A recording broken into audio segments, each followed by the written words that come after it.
Welcome back to another Planet Doug podcast. This one for Wednesday, December 11th, 2024. It's 6 o'clock in the morning. As always, I'm enjoying my first cup of instant coffee of the day. And I am still in the city of Medan in Sumatra. And if you've listened to any of my previous episodes, you might know that I got here from Jakarta.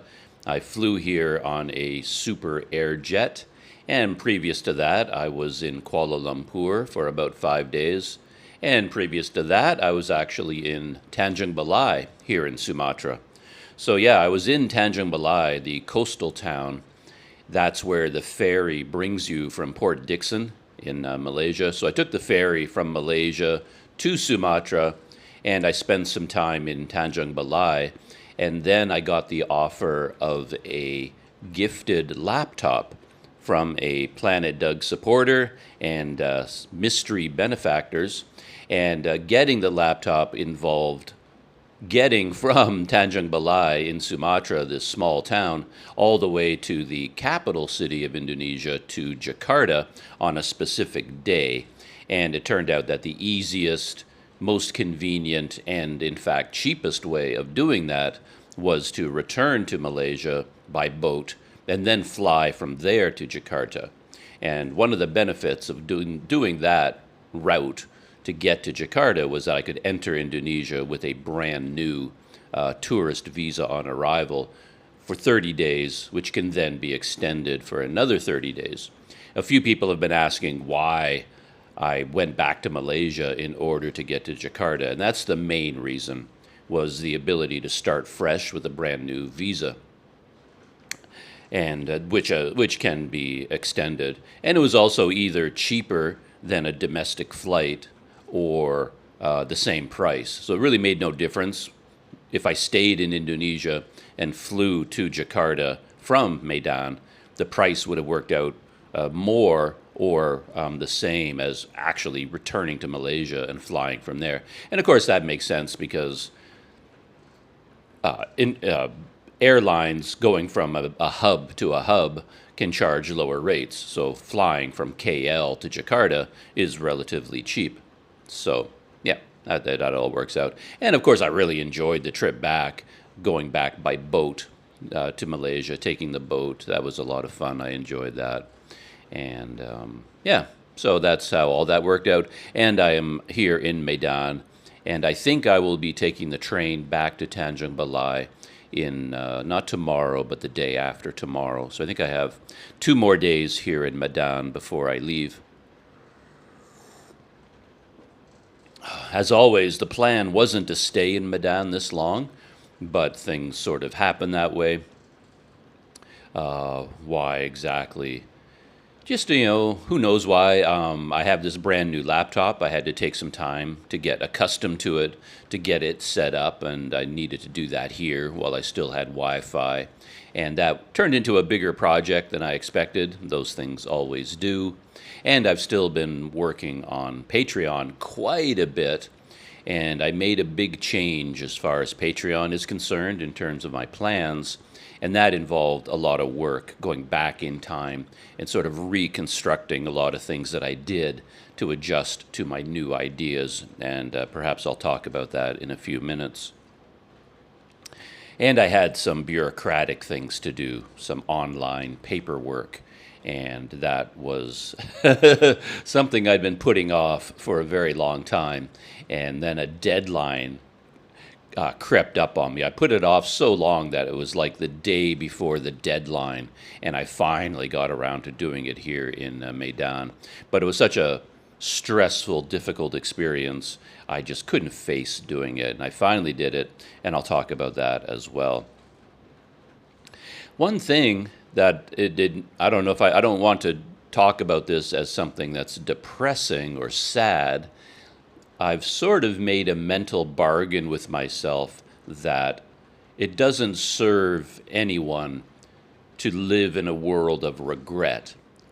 And that can be a trap to fall into, where you look back over your life and then you're thinking about things, and then you can see everything that you should have done.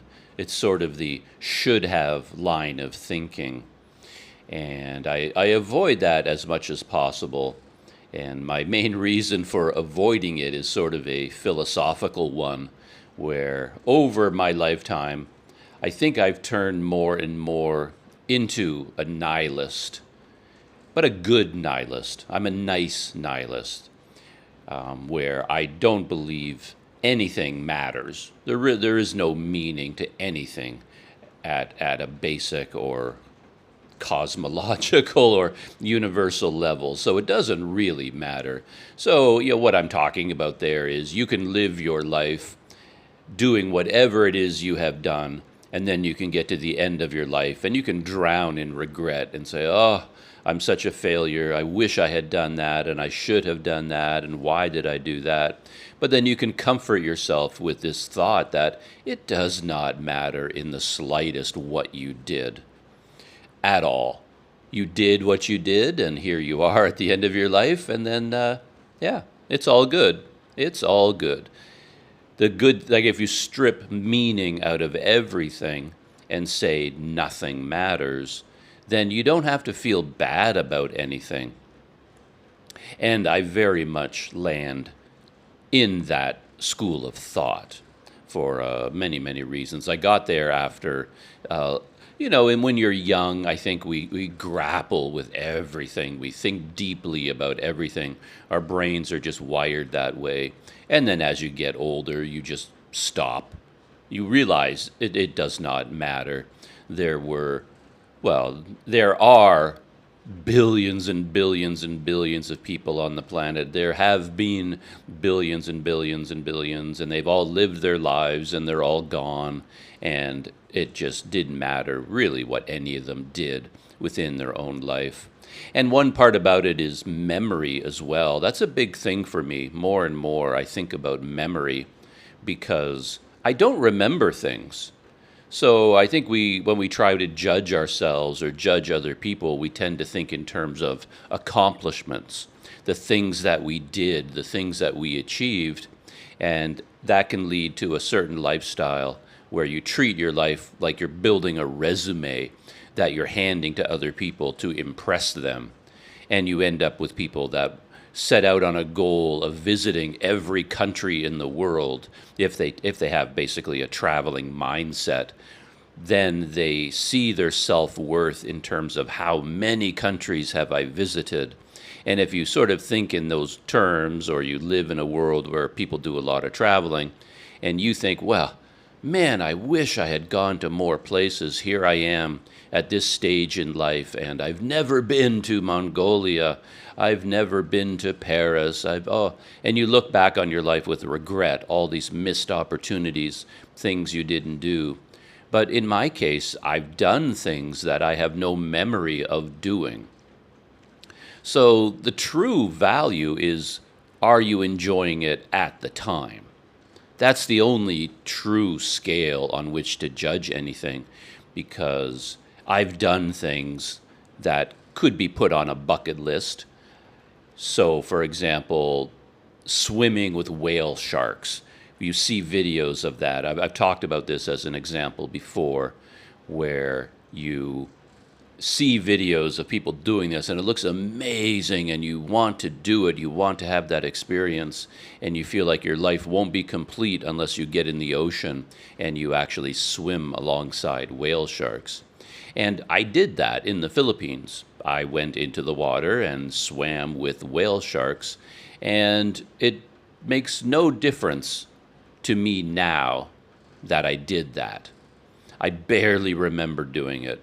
I remember it was an enjoyable experience, though, to be honest, it was more of a typical Planet Doug experience. It was weird the way things turned out. I was focused more on the weirdness of it than the grandeur of the whale sharks. But I did get in the ocean, and I was surrounded by whale sharks, and I had that whole experience. And right now, sitting here in the city of Medan, let's say I never did swim with whale sharks. Let's say I never did go skiing in my life. I never ever went snowboarding. I never went scuba diving.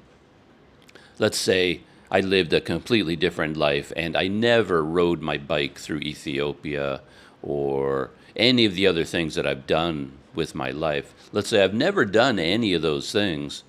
It wouldn't make any difference to me right now, like none at all. My resume perhaps wouldn't be as impressive if I meet a stranger and we're having coffee at Starbucks and we're talking about our lives. I can say a few interesting things. Oh, yeah, when I went to Ethiopia, when I went to Nepal, that time when I was snowboarding in the Rocky Mountains. I can talk about these experiences, but I don't even remember them anymore. They are things that seem to have happened to someone else in a previous lifetime. So, in terms of regret, if you look back over your life and you think about missed opportunities, it really doesn't matter. The classic examples I've brought up in the past are one time I took a boat from Korea to China, and I have no memory of doing it. I know I did it because I have a couple of pictures, and I probably have journal entries somewhere about it, but I don't remember doing it at all. And that's a huge thing, especially back when I did it, back in the 90s, I think it was. It was not like today. There was no internet. So you're sitting there in Seoul, Korea, and you want to go to China. Well, you have to do a lot of things. You've got to figure out a lot of things, and you want to go by boat. Well, wow, what an adventure that is. Go to the docks, look around for boats, and try to figure out, can I get a ticket? Can I board one of these boats? You need the visa for China. You've got to get, how are you going to get money for China back in the days before ATMs, before the internet, before smartphones? There's a lot going on, and then you land in China. You get there on a huge ship. You land at a dock, and you get off the boat, and now you're going through customs immigration, and now you're at the dock in some random Chinese coastal city, and you have to find a hotel, and then you got to get to the hotel, find food, and then go traveling from there. I have no memory of doing any of this, not even a particle. So, well, in terms of a life experience, what was the point of doing that if I can't even remember it? Whatever this coastal city I landed in China, I can't tell you what city it was. I don't know how I got to a hotel. And I traveled onward from that city in China. I didn't just stay there, but I don't remember where I went. I assume I went to places like Shanghai and Beijing, and I do have more of a memory of taking a boat out of China. I took a boat, I believe, from Shanghai to Hong Kong, and I feel like I remember that, but I think what I'm really remembering are the pictures I took, because I took pictures on that boat ride. But I have zero memory of going to China by boat from Korea, and it's just weird, that sort of thing. And I woke up this morning thinking about that because I was working on Patreon again, and for various reasons, I was going through a photo archive that I have online. I was adjusting this photo archive, thinking of ways to incorporate it into the Planet Doug Patreon. So I ended up going through quite a few photo albums and galleries online that I have. And when I did that, I think on that day, I wasn't in a particularly good mood. I was tired. I was really tired. That was the problem. I was exhausted for some reason. I just didn't have any energy for anything. And when I was looking at all of these pictures of my lifetime, I felt this overwhelming sense of loss.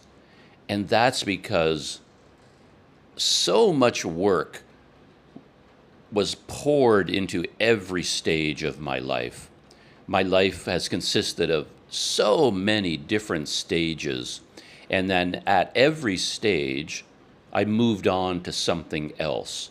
So nothing I did ever led anywhere. So I never built on top of anything I ever did before. Do you see what I mean? And I guess it's because of my personality. I like building things, but I don't really like following through on them, I guess. I've noticed that pattern in my life.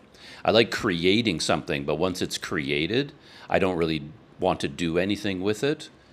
But I've also been a little bit of a traveler. I keep going to a new place, and every time you go to a new place, you start all over again. So if you go all the way back in time, like think about a different person, say a different type of personality who knows exactly what they are going to do with their life, and then they go to high school and they love biology, they love science, they love medicine, and they decide early on that they are going to be a doctor, the classic symbol of success in around the world or Western society. So they work really, really hard in high school and they study hard, they get really good grades, and they spend all their time learning biology and science. And then they go to university, get into medical school, study for 8 years to become a doctor. So all at every stage, the knowledge they've gained, the accomplishments they've achieved, led to the next stage of the life. Each stage built on what came before. So everything that they learned in biology class in high school helped them in medical school. Everything they learned in medical school helps them do their job as a doctor. And then they probably stayed in one place or two or three places at most. So they will set up a student apartment, and then they live in that apartment for 8 years as they're going through medical school. And then they get their first job as a doctor, and they move into a house, and they spend 20 years renovating that house and making it comfortable for themselves, setting it up the way they like it. And after it's set up the way they like it, they live in it for 15 years and get to enjoy the fruits of their labor. I guess that's the key point. That type of person that I've just mentally created enjoys fruits of their labor. They benefit from the work that they've done. But as I was looking over the photos of my life, I realized that I never benefited from anything I ever did because I kept changing tracks. So when I went to my first year of university, my goal, I didn't really have life goals at all, and I guess that's the main problem, but I was going to become a social worker.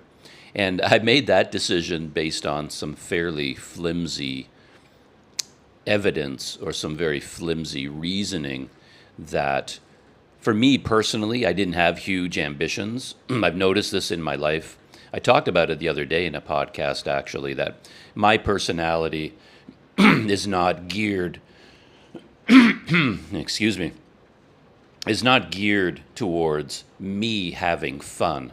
I don't really know how to have fun. I enjoy working. That's how I have fun. I like working. And then I think I would have been a very good tour guide. I like helping people, basically. I get more pleasure out of helping other people have fun or get something done than me having fun or getting something done.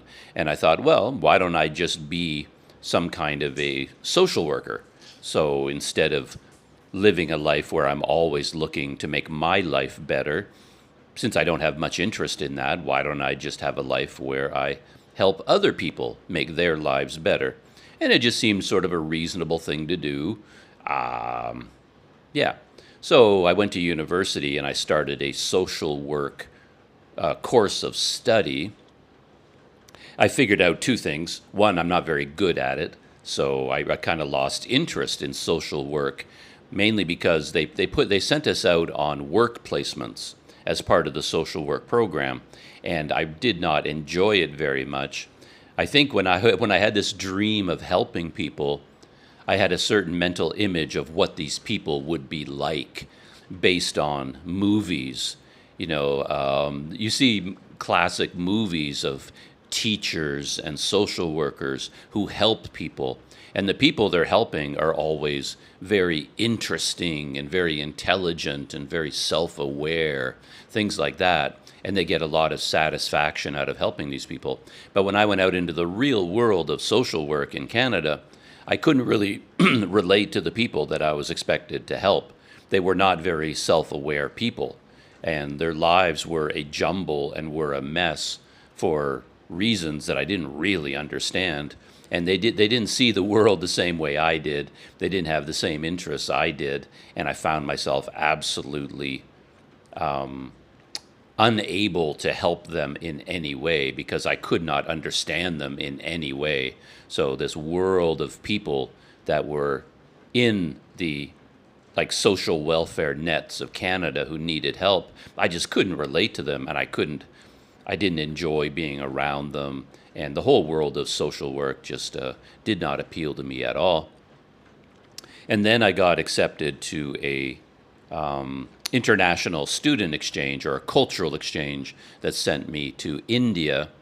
And then that experience of going to India set me on the current life that I have now, because I basically, what I did was I switched from the mental state of wanting to help people individually. I thought, because at that time, India, of course, was quite a poor country, and the cultural exchange program that I went on focused on countries in the developing world, that what we called the developing world back then, Africa, South America, and Asia. And the whole idea in my head became to go into the field of international development, the world of government programs, the world of NGOs of the United Nations, with the goal of helping other countries, larger groups of people in other countries. So when I came back to Canada, I switched universities, and I went to a university that specialized in international development, and I pictured myself working with Oxfam, working with the big NGOs, Doctors Without Borders, things like that. So I spent years and years going to university and getting a degree in international development. But then, after all of that work, all of that time, all of that expense, I never followed up on it. I never started a career in international development, and it was essentially for the same reason that I never started a career in social work, that as part of studying international development, you go overseas, you go to other countries, and I went on a number of overseas trips. And then when I got to those countries, I realized that everything I'd learned in university about international development, all of this thinking I'd done from an NGO point of view, was all done from a somewhat condescending or patronizing perspective, where there was this baked-in idea that we were going to go to other countries and we were going to help them because they needed help. And then when I went to all these countries, I realized that they were just fine on their own.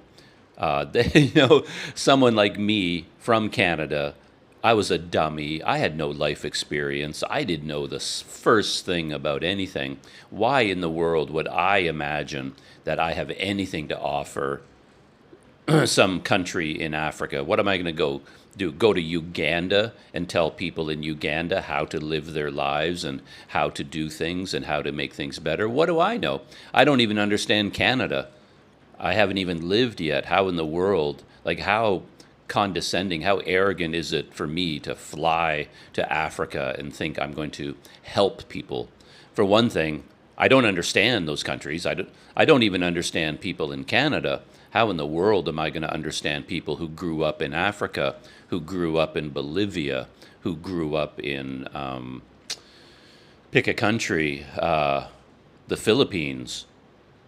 You can't understand them. And then on top of all of that, I saw in real life development projects where people from Europe or from North America went there with a boatload of money and were trying to help the local people. And most of the time, the help that they were offering did nothing at all, helped no one, and it often did a lot more harm than good.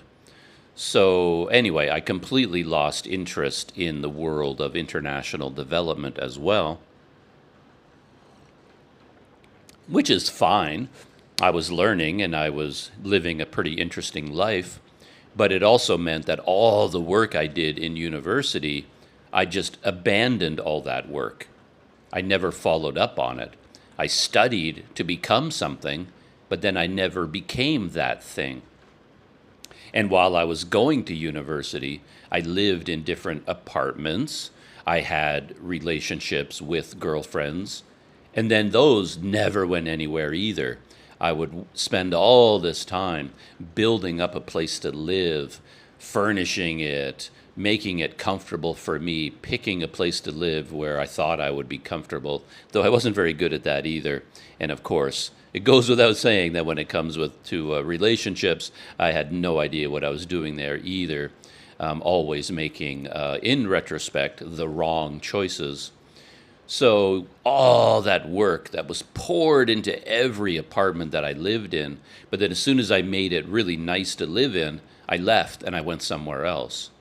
And then eventually, of course, I made the fateful decision of my life of just giving up on everything in Canada.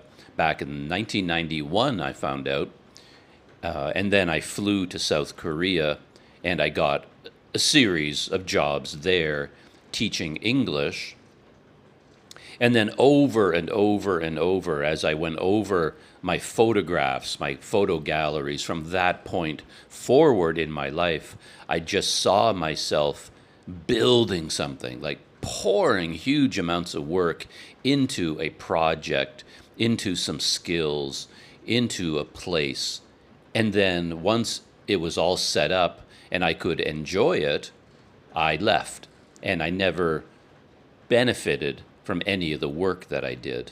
It's like nothing I ever did built on what came before. So I was always starting over, always starting. Frog in my throat. Just need some instant coffee here. Always beginning again. And when I was, as I said, when I was looking at all these pictures and seeing that, how over and over I wiped the slate clean and I started all over again. It feels exhausting now. So much work building up a new life in one place and then leaving it and never benefiting in the long term from all that work. Like never staying long enough to enjoy what I had built up. I got this mental image of like a bird flying into a new forest and then building a nest to live in and then working really, really hard and building the nest. And then as soon as the nest was done, the bird just takes off and flies to the next forest and has to start all over again, finding new places to get food and then building a new nest. And of course, obviously, I started with this idea of not regretting anything. And you can see all of that as a benefit. This bird built a lot of nests, was very active all the time, never settled into a routine, saw a lot of new forests, but at the same time, it's got to be exhausting after a while. At some point, you'd like to build the nest and then live in it for a while, just to stretch out in your lazy boy, look at your 42-inch widescreen TV and go, oh man, it feels good to sit here in comfort for a little while in my new nest. But yeah, when you build your nest over and over again, it can feel kind of exhausting. And that was something that happened here in Medan this week. I was working on Patreon, as I said, and then looking at my old photos, and it was like, oh man. I think what triggered it most was my last apartment in Taiwan. I wouldn't even call it apartment. It was more like, it was like a studio. I called it Rooftop Paradise. And it's where I lived most of the time when I was in Taiwan before. I found this tiny, like, studio apartment on the roof of a 6-story building. And it was very small, had a small, minuscule little living room, and then it had a bedroom and an attached bathroom. But each room was very, very small. And I lived there for a long time, and I was looking at photos of that apartment, and I noticed all the work I poured into it. Because when I showed up, it was just a bunch of empty rooms. I think it had a bed, and it had a chair and something else, a fridge. It had a fridge, but that's about it. There was nothing else. So I started from nothing, and I could see all the stages of my life. The very first stage was getting the basics. I had no money. I'd arrived in South Korea completely broke, and in fact, I was heavily in debt. I had a huge bill I needed to pay. I had no money at all, so I was starting from nothing. So I had to buy the cheapest things I could find. And then at that time, in the early 90s, the teaching English world was a little bit wild, wild west. People were backpacking around the world, and then they would stop off in South Korea, get a job teaching English for 1 year, and then they would quit their job and then leave, and then they would sell all their possessions. So maybe this English teacher bought a really cheap desktop computer, and then when they left Korea back in the 80s, they sold it to a new foreigner. Well, I don't know how far back in time we can go in terms of computers. May not be the best example, but whatever, maybe they had a scooter that they bought with our hard-earned money, but now they're leaving Korea, so they sell it at a cheap price to a new foreigner who just arrived. That foreigner rides it for a year, they leave, they sell it to the next foreigner, and on and on and on. So there was this world of stuff, furniture that foreigners were selling to other foreigners who were just arriving. And then you have to go on to, I guess the internet did exist at that time, because there was a website called T-Lit, if I remember right. Was that in, maybe that was in Taiwan. I think I might be getting my countries mixed up. Yeah, I think I am. Going all the way back to South Korea is probably going back too far. Let's stick with Taiwan as an example. Because then, yeah, we're talking about later in my life, and then, yeah, so I'm talking about this apartment in Taiwan, and then the internet did exist, and it was in Taiwan. They had this website called T-Lit, which stands for Teaching English and Living in Taiwan. It probably still exists. Look for tlit.com. Based on an abbreviation of those letters, and there they would have forums, buying and selling goods, looking for jobs, looking for teachers, like anything to do with teaching English in Taiwan was all on this website. So I would go there and I would see an ad, someone like, oh, I'm leaving Taiwan soon, and I have a computer for sale, I have a chair, I have a rug, I have a microwave, I have a vacuum cleaner, I have a kettle, and I would just go roaming around Taipei, visiting all these people, and you go into their apartments, and they're basically having a rummage sale. Like everything must go, and they're selling everything at really cheap prices. And then I furnished my little rooftop paradise with all this junk that I bought from other foreigners who were leaving Taiwan.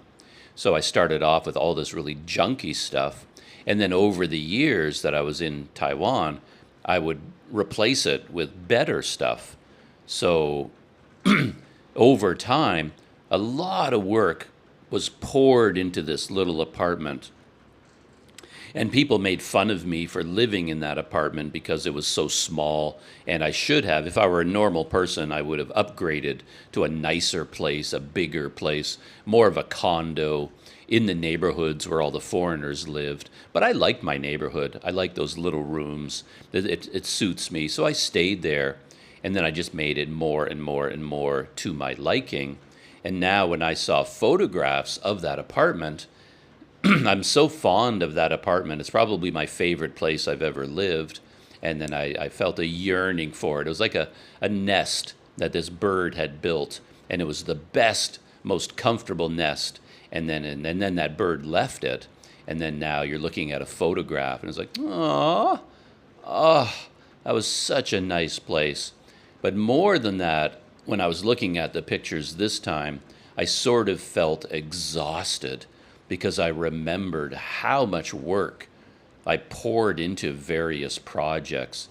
And there were a ton of technology projects that I was working on back in those days. And all of those technology projects led to nothing.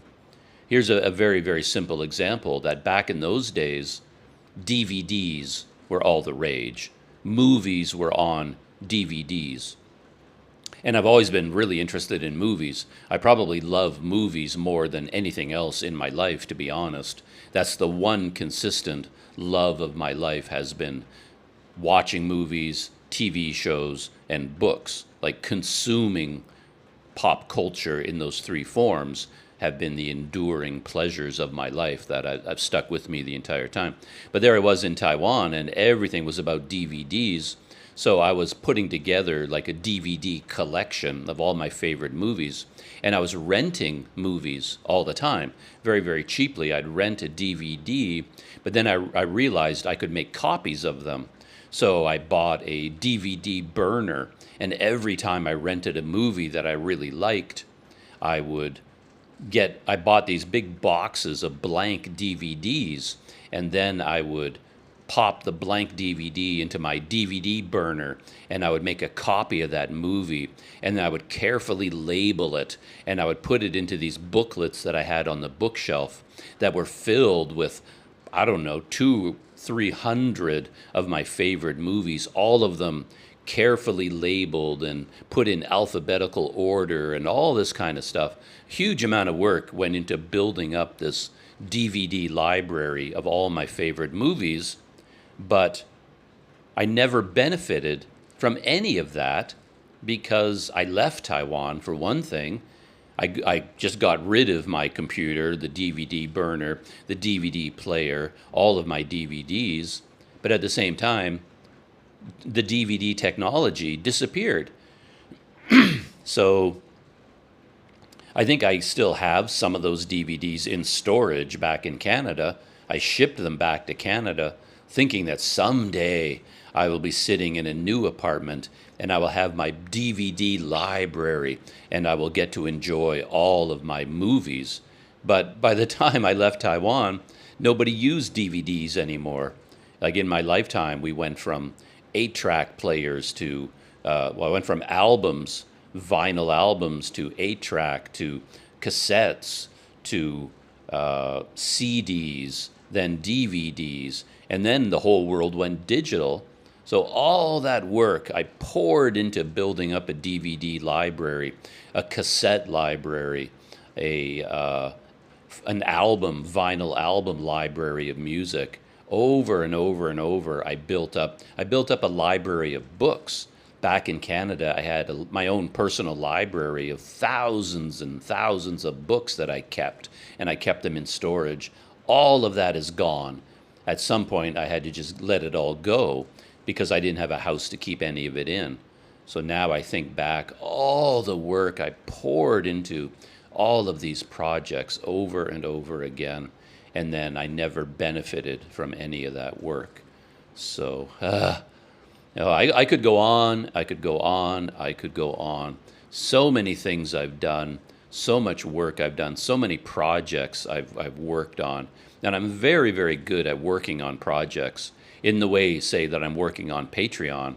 I'm very, very good at working on it, but then I'm very, very poor at ever benefiting from any of the work that I've done. So as I said, yeah, I enjoy working, so I'm not going on and on about how terrible this is. When I wake up in the morning, I love the idea of waking up with something to work on. That's what makes me happy. I need a project, and Patreon is my latest project, and I really enjoy working on it. YouTube is my latest project, and I really enjoy working on it. But I'm not very good at ever reaping any benefit from all the work that I do. So anyway,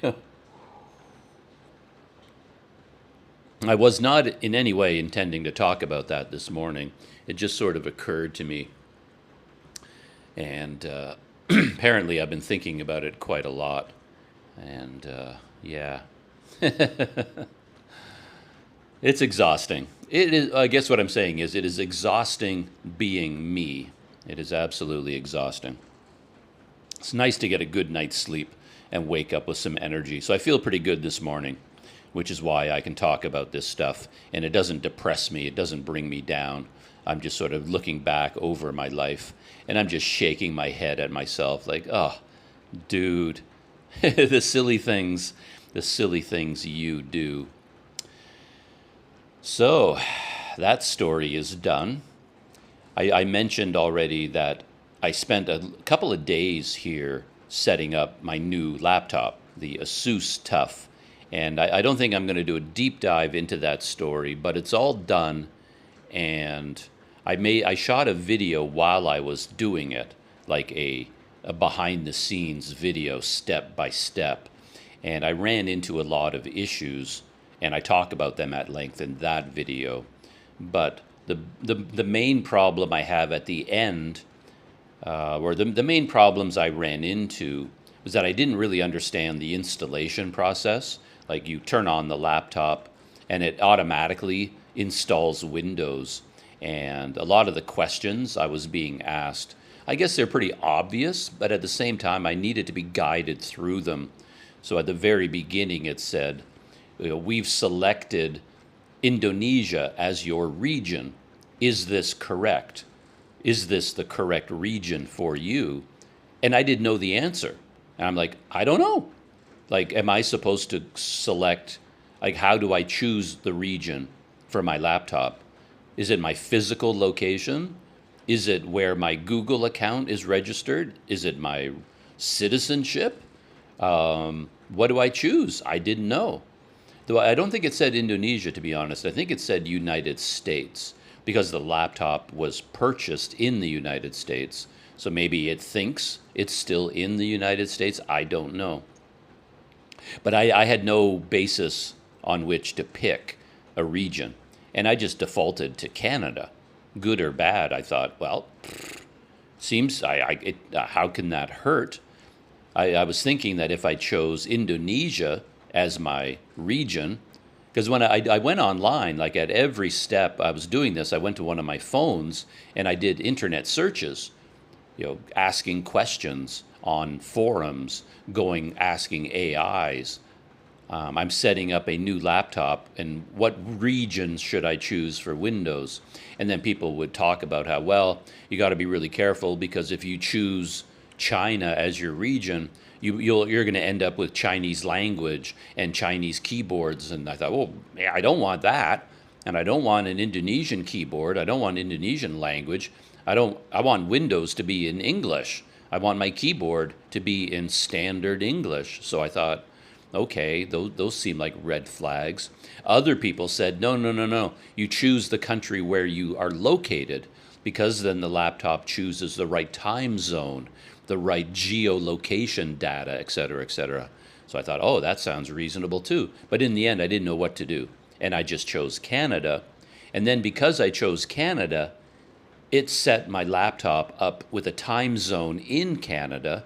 And then all of my two-step verification was out of sync, because when I get a two-step verification code, it's based on clocks in Indonesia, but my computer thought it was in Canada. So that got me all screwed up, and I had to adjust. Anyway, I went around and around in circles, and I eventually got it figured out. And I ran into a problem I talked about at length, where part of the setup process, it had to upgrade the BIOS, which scared the pants off me, but it finished okay. But as a result, the keyboard lights wouldn't work anymore.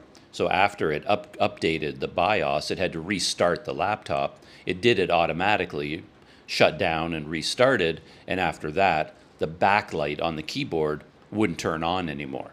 So I lost like 2 hours of my life trying to figure that out. And I eventually figured it out. I found out all these, you have to go troubleshooting, and you got to do this, you got to do that. I eventually got it fixed. And then at the very end, I got an error message saying that my copy of Windows can't be activated. And that's where I'm stuck right now. And I don't know how to fix that problem. It turns out I can still use Windows, but I've got a big bubble on the screen that says you must activate Windows, and that screen never goes away, and it really bugs me that it's sitting there on the screen. I can't get rid of it because every time I try to activate Windows, it tells me that I have the wrong version. It says that my license is for Windows Home, and yet on my laptop it has Windows Pro, and I have no idea why this would be the case. It's a brand new laptop straight out of the computer store. It's an Asus, and everything happened automatically. Windows came pre-installed. I didn't install Windows. The laptop did it for me. So how in the world did the laptop install the wrong version of Windows? I was never given a choice. It never said to me, which one would you like to install, Windows Home or Windows Pro? That never happened. I didn't even know what it was doing. I didn't know if it was installing one or the other. So the laptop just did everything automatically based on its built-in boot up installation routine. Whatever Asus told the computer to do, that's what it did. And apparently Asus made a mistake, or something went wrong. And I still haven't fixed that. So that was really exhausting. Yeah, really, really exhausting. But I finally got it done. And exhausting.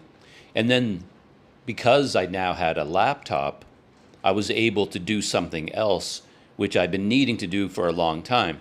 Because for YouTubers have to file for taxes in the United States, which, I mean, in my case, doesn't make a big deal. This isn't a big difference because, I mean, if you're making a lot of money from YouTube, well, then I guess taxes are a big concern and you have to take them seriously. In my case, of course, I'm not really making any money from YouTube, so taxes are not a big issue. But who knows, in the future, perhaps my YouTube channel, I can figure out what I'm doing and it can become quite popular, and then maybe it would make a little bit of money, and then taxes are an issue. But regardless, you still have to submit the tax forms. It tells you you must do it. And I did it years ago with great pain and anguish, but I did it. And then now I got a message a few months ago saying, you have to submit a new tax form, and you have to do it by December 31st. And I tried to do it on my, like after my Asus VivoBook died, like after my MacBook died, and then after my Asus VivoBook died, I tried to submit the new tax form on one of my phones, but I couldn't do it on my phone. It just froze. There'd be a button there that says, submit new tax form.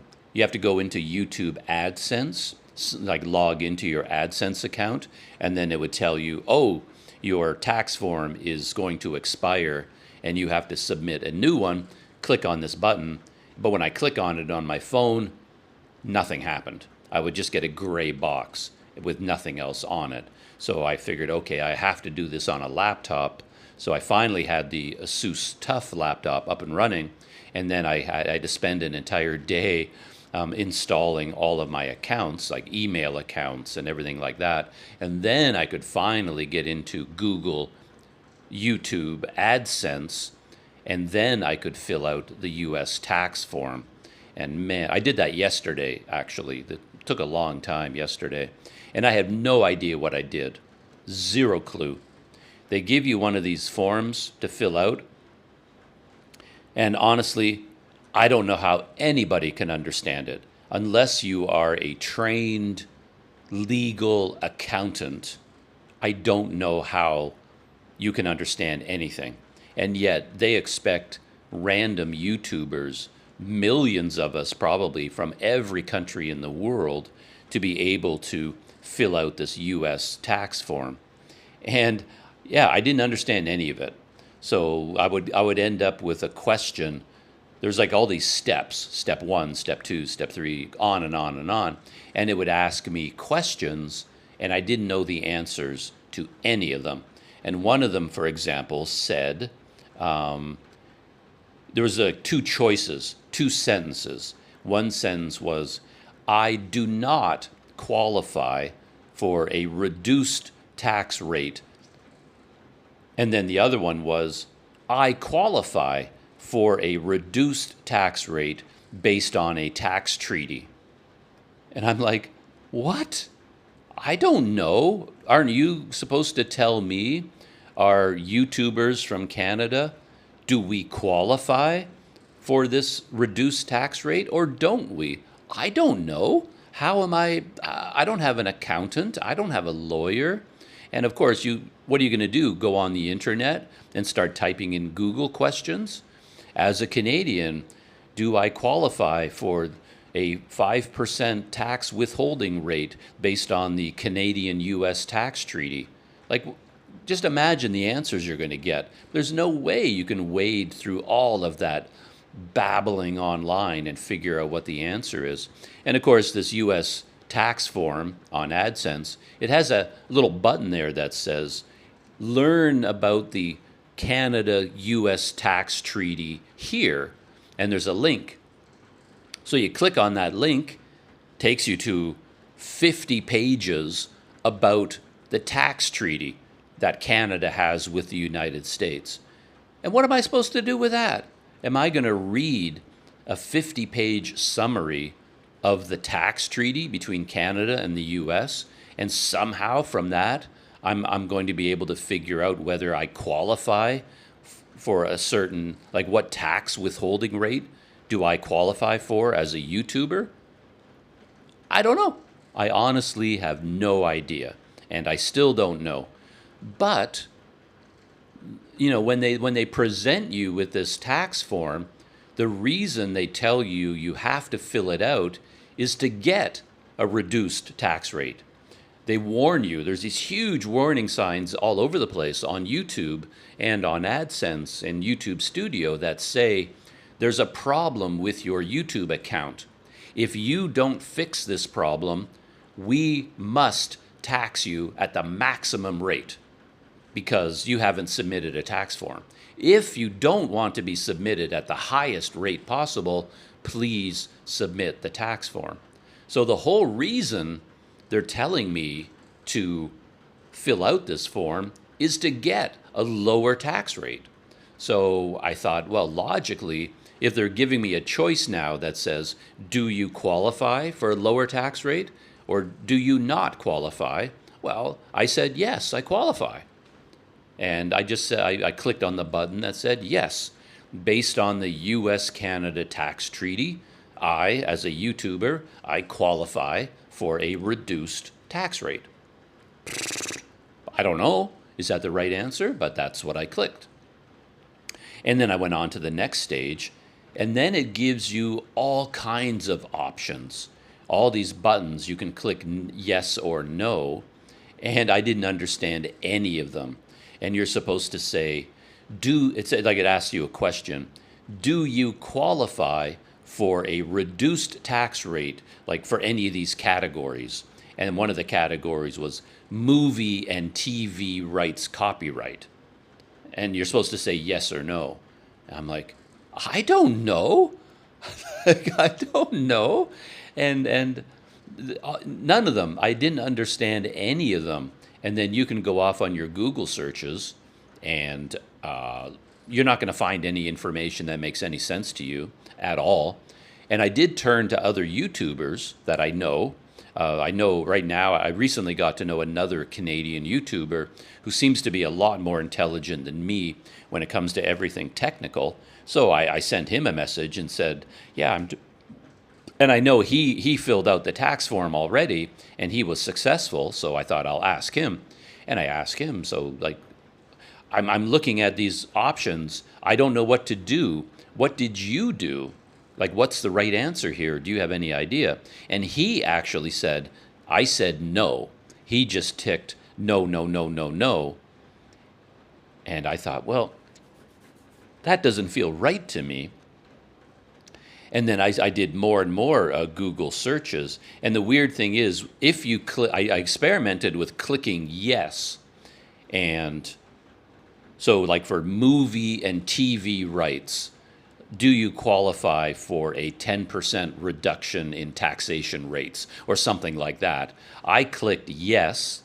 And then I got another menu that said, it listed tax treaty paragraph 1, section C, subsection A, and it looked like I had to choose the correct paragraph and subsection of the tax treaty that I'm claiming applies to me. And I looked at that and went, are you kidding me? How am I supposed to know what paragraph of the tax treaty applies to my situation? And I thought, okay, this is ridiculous. What am I supposed to do with this? But then I realized something very interesting. In the menu telling me, or it looks like it was asking me which paragraph and subsection of the tax treaty to choose, it wasn't telling me, it wasn't giving me a choice. It was giving me only one option. So if I said yes, it automatically filled in the paragraph and section of the tax treaty. And then I would have to just look at it and agree, okay, that's the right one. But you can't change it to another one. So I thought, okay, that helps me out a little bit. At least I don't have to go back to school for 5 years and study the US-Canada tax treaty. If I claim this tax benefit, this tax reduction, if I do claim it, it's because of this paragraph of the tax treaty. It's telling me which paragraph applies. So anyway, I just chose all of them because I did go on the internet to do research, and I read tons of stuff. None of it made any real sense to me, but I got a general sense. The smartest people online that I came across, they all seem to be saying that as a YouTuber, you don't really get this benefit because you're making YouTube videos. You're not actually making movies or TV shows, and copyright doesn't really apply in this situation. But in the future, it might. So you might as well claim it just in case. Like, they're basically saying, okay, you actually aren't earning this type of income, so it doesn't matter really, but maybe you will earn this type of income, and then you're going to be in trouble because you did not claim it. So you might as well just claim it now, just in case it shows up later on. And this sort of argument made sense to me, and these people seemed to know what they were talking about. So I just said yes. Like the long list of every tax reduction that they say, like, do you qualify for this? I said, yep. Do you qualify for this? Yes, I do. Yes, I do. Yes, I do. Yes, I do. And every time it gave me the paragraph of the Canada tax treaty that applied. So everything seemed to be on the up and up. It seemed absolutely fine. And at the very top of the form, it did say, there was this big paragraph that said, the United States has tax treaties with some countries, but not others. So you have to figure out whether your country has a tax treaty, and then you can follow the provisions of that tax treaty. And if there is a treaty, you probably qualify for these benefits. And then right underneath that, it did say in big letters, Canada and the US have a tax treaty. So it tells you right off the top, there is a US-Canada tax treaty. I didn't have to find out. It told me that. So that made me more comfortable. And I just went, yes, yes, yes, yes, yes, yes, all the way through. But then I discovered, because I got all the way to the end, and I tried to submit the form, and it said, no, there's an error in your form. You are claiming all of these tax benefits based on the US-Canada treaty, but in order to qualify, you have to enter your TIN. It says you have to enter your foreign TIN, TIN, capital letters. And I thought, what the heck is a TIN? And I did research, and I figured out that TIN stands for Tax Identification Number. So in order for me to complete this form, claim all these withholding rate reductions, I have to enter my foreign tax identification number. And I just threw my hands up in the air and went, well, that's the ball game. That's it. I lost because I don't have one of those. Like, no one ever gave me a foreign tax identification number. Where am I going to get one of these things? It's like, oh, okay, that's it. I'm done. I might as well not even bother. I was all ready to give up at this point. But then I did a bit of research. I asked the internet, as a Canadian, how do I get a foreign tax identification number? What is this? Do I have to apply for it? What's going on here? And then after a lot of research, I figured out that, as a Canadian, I can enter my social insurance number as my foreign TIN. So in Canada, every Canadian citizen has a SIN card, which I always found kind of amusing. All Canadians are supposed to be nice people, but our main identifying number is a SIN card, and it stands for, I think it's a SIN card. Am I babbling here? But it's our social insurance number. So we have an identifying number for the government that applies to everything: taxes, pension programs, bank accounts, everything. This is our number that identifies us for the Canadian government. And apparently when you fill out a tax form for the United States and they ask for your foreign tax identification number, you actually put in your Canadian identification number, which for me is my SIN. So I don't know why it doesn't say that. Like, why doesn't it just say, enter your SIN here? Yeah, but it doesn't. It says, enter your foreign your foreign TIN, put it here. So anyway, I entered my Canadian SIN card number, and then the form was submitted, and it was accepted, and it was approved. And it turned out, I didn't know this at first, all along, I was told that they kept saying, okay, your tax form expires on December 31st, so you have to complete this form before the end of the year. That's what I saw everywhere. But that wasn't what they were telling me. They were telling me that my old tax form expires on December 31st, but you have to submit the new form by December 10th. That was the deadline. December 10th was the deadline. So even if I submitted a new tax form on December 23rd, it's too late. My tax form would still expire. For all of the year 2025, I would have an expired tax form, and I would not qualify for any of these benefits. So it turns out I submitted my tax form on December 9th, based in Canada and the United States. It was December 9th. It was December 10th here in Indonesia that I was filling out this form. This was yesterday. It was December 10th, and I thought, I missed the deadline, but I got in one day before the deadline because, according to the time zones, it was still December 9th in Canada, and in the United States. It's on the other side of the planet. So my new tax form was submitted and approved on December 9th, one day before the deadline. Oh my gosh, I was exhausted yesterday after I finished this. Absolutely exhausted. What a stressful experience that was. And it makes me contemplate the millions of YouTubers around the world. And I don't know who has to do this. I thought everybody had to do it, like every YouTuber in the world now has to submit tax forms to the IRS in Canada and in the United States. But apparently some countries have to do it and others don't. Maybe. But I don't really know. But I mean, I'm from Canada, and we're we're very, very, very similar to the United States, speak the same language, have the same cultural background.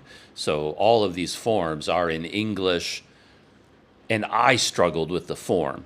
So can you imagine, like maybe I used this example talking to some friends yesterday. Imagine someone from Nepal, a YouTuber living in this remote farming village in Nepal, in the Himalayan mountains somewhere, where they don't really have good internet access. I'm sure there's YouTubers up there, there's YouTubers everywhere. And is this Nepalese farmer who has a YouTube channel, does he have to submit a tax form to the IRS? And if I don't understand the form, and I speak English as my native language, what's this farmer in Nepal going to do? I don't think the form is in Nepalese. I'm pretty sure his form is going to be in English, just like mine. So, yeah, and what about people in Mongolia, people in Swahili, or like Swahili speakers all across Africa, people in Zambia, people in Mali, all around the world, all these YouTubers, all desperately trying to figure out how to fill out the U.S. tax forms. And we're all struggling in isolation. That's something that strikes me all the time, that as a YouTuber, you work by yourself all the time, and you struggle with these things by yourself, even though there are millions of us, and there should be a way for us to band together, form societies, and help each other out. Really. Because I turn to friends of mine all the time who are also YouTubers and share thoughts and ideas with them, and it helps me out a great deal. But most of the time, we're struggling with all these things by ourselves, and it would make life so much easier if you can collaborate more with other YouTubers. But I never come across them. I'm here in Indonesia as a YouTuber, and it's not like there's a YouTuber staying in the room across the hall and I can knock on his door and say, hey, buddy, have you filled out the tax form? Or, hey, what editing program are you using? Oh, why is that a good editing program? Or, hey, I'm trying to figure this out about my camera. Do you know how this works? Yeah, I have nobody I can really turn to like that. And you struggle in isolation, and you have to master so many different skills. And then, like just setting up my laptop this week was so hard for me to do. And again, I am my own IT department. I'm my own tax accountant, my own tax lawyer, my own editor, my own location supervisor, my own audio person. I mean, I do everything. And it takes a lot. It really does. But that is what I have been working on, along with Patreon this week here in Medan. I just plugged in my kettle for another cup of coffee. And what I do now as I'm recording these podcasts, as I'm always developing the technology and trying out new things, and I've been hemming and hawing, as I've talked about before, between recording these podcasts as video, as audio, or writing them down. Like basically keeping my journal. Keep my journal in audio form, shoot it in video form with a GoPro, or write it down. But I do tend to go back to the audio form just because it's so much easier, faster, more lightweight. Everything. It just takes very little time. Whereas if I shot this as video, it turns into a huge project that can take the whole day. And that kind of defeats the purpose of keeping a journal. Keeping a journal is just designed mentally. Like for me, I use it as a way of just waking up in the morning, getting my thoughts in order, thinking about things, and then I start the day. But if you record your journal on video, your entire day is nothing but your journal. You don't have time to do anything else because it takes so long to work with video files. So audio seems to be what I'm gravitating towards. And I recorded a little bit this morning already over my first cup of coffee, and then I stop recording, and then I copy the audio files right away. I have that habit of doing it of instantly making backup copies of everything just in case you end up losing it. That saved me so many times. So after I plugged in the kettle, I plugged my microphone into my phone and then copied the audio files over to my phone. Took like 2 minutes, and now I can restart the microphone and then start up recording again. So the other thing I said I was going to talk about was Patreon, and I made a big change in my ideas for Patreon. And I think I may have talked about this already, but it's on my mind right now, so I'll mention it again. And this idea is changing the kind of the benefits philosophy of the Patreon from exclusive content to early access. And so the original idea was I was making a lot of bonus videos, behind the scenes videos. So for example, when I was in Port Dixon and I was getting my bicycle set up and I was figuring out ways of mounting cameras on the bicycle, I recorded a lot of that on video, and then those behind the scenes working on the technology videos were going to be available only to Patreon members. So you would have to be a member of the Planet Doug Patreon in order to watch those videos. They were going to be exclusive to Patreon. They were not going to be public at all. Same thing with this podcast, with my journal. I was going to reserve this only for Patreon members. So when you look at the various tiers, the forest planet, the city planet, ocean planet, mountain planet, you would see, say, for example, the forest planet, that tier would get the all of the tiers basically would have access to the podcast. But if you were not a member of Patreon, you couldn't listen to the podcast, my audio journal. Same thing with the bonus videos. So the City Planet tier, that one was where you got the bonus videos, and then nobody else could watch them unless you were a member of the Planet Doug Patreon and you were living on the City Planet, Ocean Planet, or the Mountain Planet. Nobody else could watch them. And that seemed like a good idea at the time because I wanted to give really good value on Patreon. But as I've been working on Patreon, I've noticed that I'm giving so much more content than any other person and any other Patreon I've seen, because my instinct is to post things all day long. I'm posting pictures, I'm posting audio files, I'm posting links, I'm posting random thoughts, I'm posting announcements, I'm posting all the time, like this social media content. So all of that is part of the value people will get on the Planet Doug Patreon. And it seems like a lot already, and I'm spending a lot of time doing it. And then I thought, well, if I spend all this time making this audio journal podcast and making bonus videos, and it seems like a real waste to have it only for Patreon members. Because even people who join Patreon, I don't even know how interested they are in getting benefits. Like, I can imagine a lot of people saying, oh, Doug has created a Patreon, I'll sign up. And maybe they'll just sign up as a free member, and then they get all the notifications, they get all the social media feed.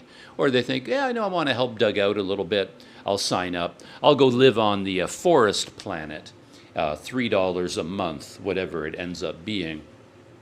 And they're doing it mainly because they want to support what I'm doing, support the Planet Doug lifestyle. And they don't really need anything in return. So even if I posted like 100 bonus videos, I'm posting 4 of them a month on Patreon, thinking I'm giving really good value. It could be that these Patreon members, they're not even watching them. Like, they're perfectly happy just to watch the regular Planet Doug videos that I'm posting to Planet Doug. and they say, oh, there's bonus videos on Patreon. There's more than enough videos on Planet Doug. I don't even need to watch the bonus videos. So maybe all these videos go almost completely unwatched. Anyway, I started to see that as a possibility, and it seemed like a bit of a waste. So I changed my mind, and I decided to change the benefit from only Patreon members see these videos and have access to them to a model where Patreon members get, say, 1 week early access to all these bonus videos. So it is special, it is valuable, it is interesting, but it's not exclusive content.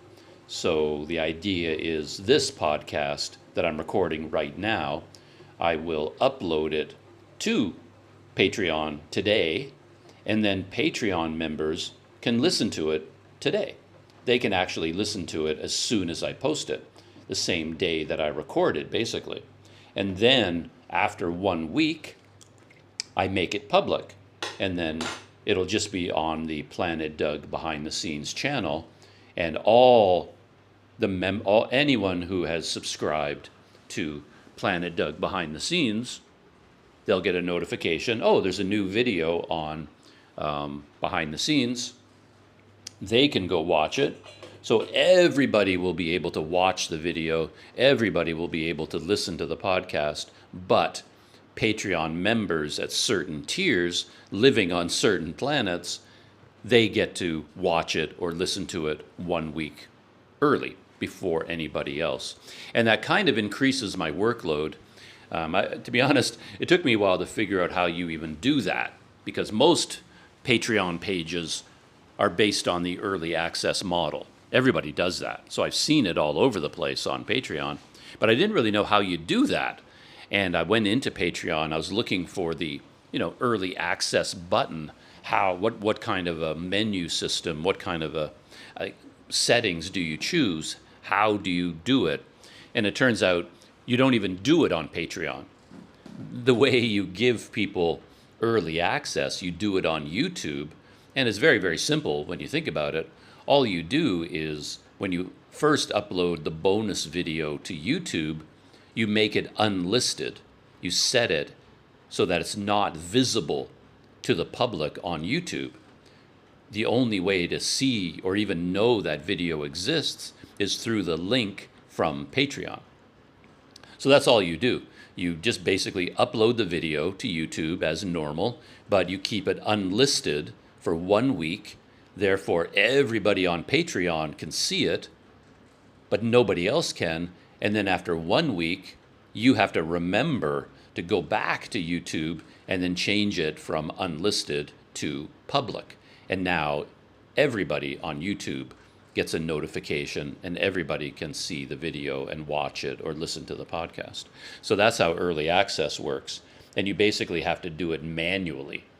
If it's your Patreon page, you have to remember to change the setting on YouTube from unlisted to public.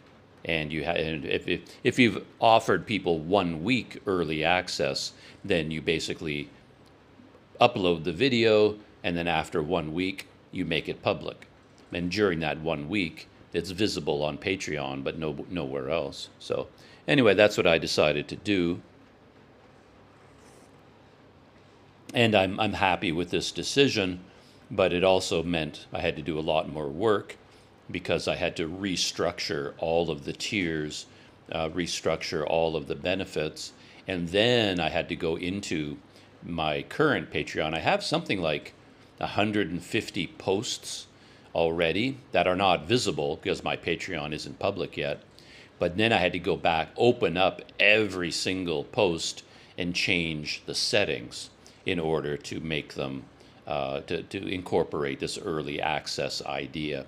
And what I'm doing right now is taking everything I'm uploading now and just making it public. So when the Patreon goes live, everything that's on my Patreon right now will be visible to everybody. It's going to be wide open. And the reason I'm doing that is because I want people to be able to see what is on the Planet Doug Patreon. There's nothing more annoying. I see a lot of YouTube channels that I'm interested in. It's like, oh, here's a new motorcycle person riding their motorbike around the world, and oh, they have a Patreon. Let's go look at it. So you click on the link, you go to their Patreon, and everything is locked. Everything.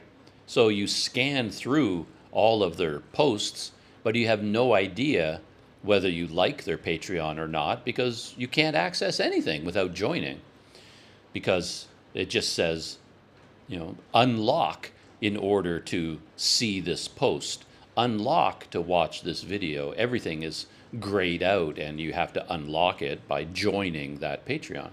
But what I want to do is, when I launch the Patreon, I want there to be 150, 200 posts already there, and then people can just scan through and go, oh, look at this, bonus videos, oh, a podcast, oh, an audio file, oh, a link, oh, a photo. They can see what the content is, and on Patreon, you can set it to even be open to people who don't have a Patreon account. At least that's my understanding. Every post, you can set its visibility to public or free members or paid members or specific tiers. So there is an actual setting called public, and what I think that means is everybody can see it. They don't even have to have a Patreon account. They can just go to the Patreon website, look for Planet Doug, and then they will be able to see all of those posts. Not only, they don't have to join the Planet Doug Patreon, they don't even have to have a Patreon account. So that's what I want. I want everybody to be able to see the Planet Doug Patreon and then get an idea.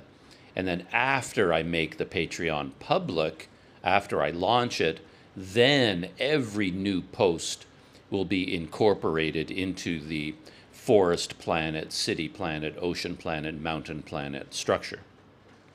But everything that I'm posting now is going to be wide open to the entire public. So, unfortunately, when you make these kinds of changes on Patreon, it's a lot of work. It takes a long time because they don't have any bulk editing features at all. It's a very primitive system in terms of managing content. It's not like WordPress. It's not fully developed.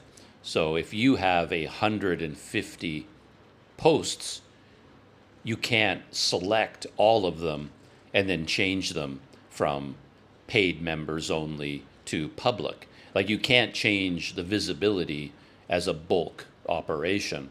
You have to do it one by one by one.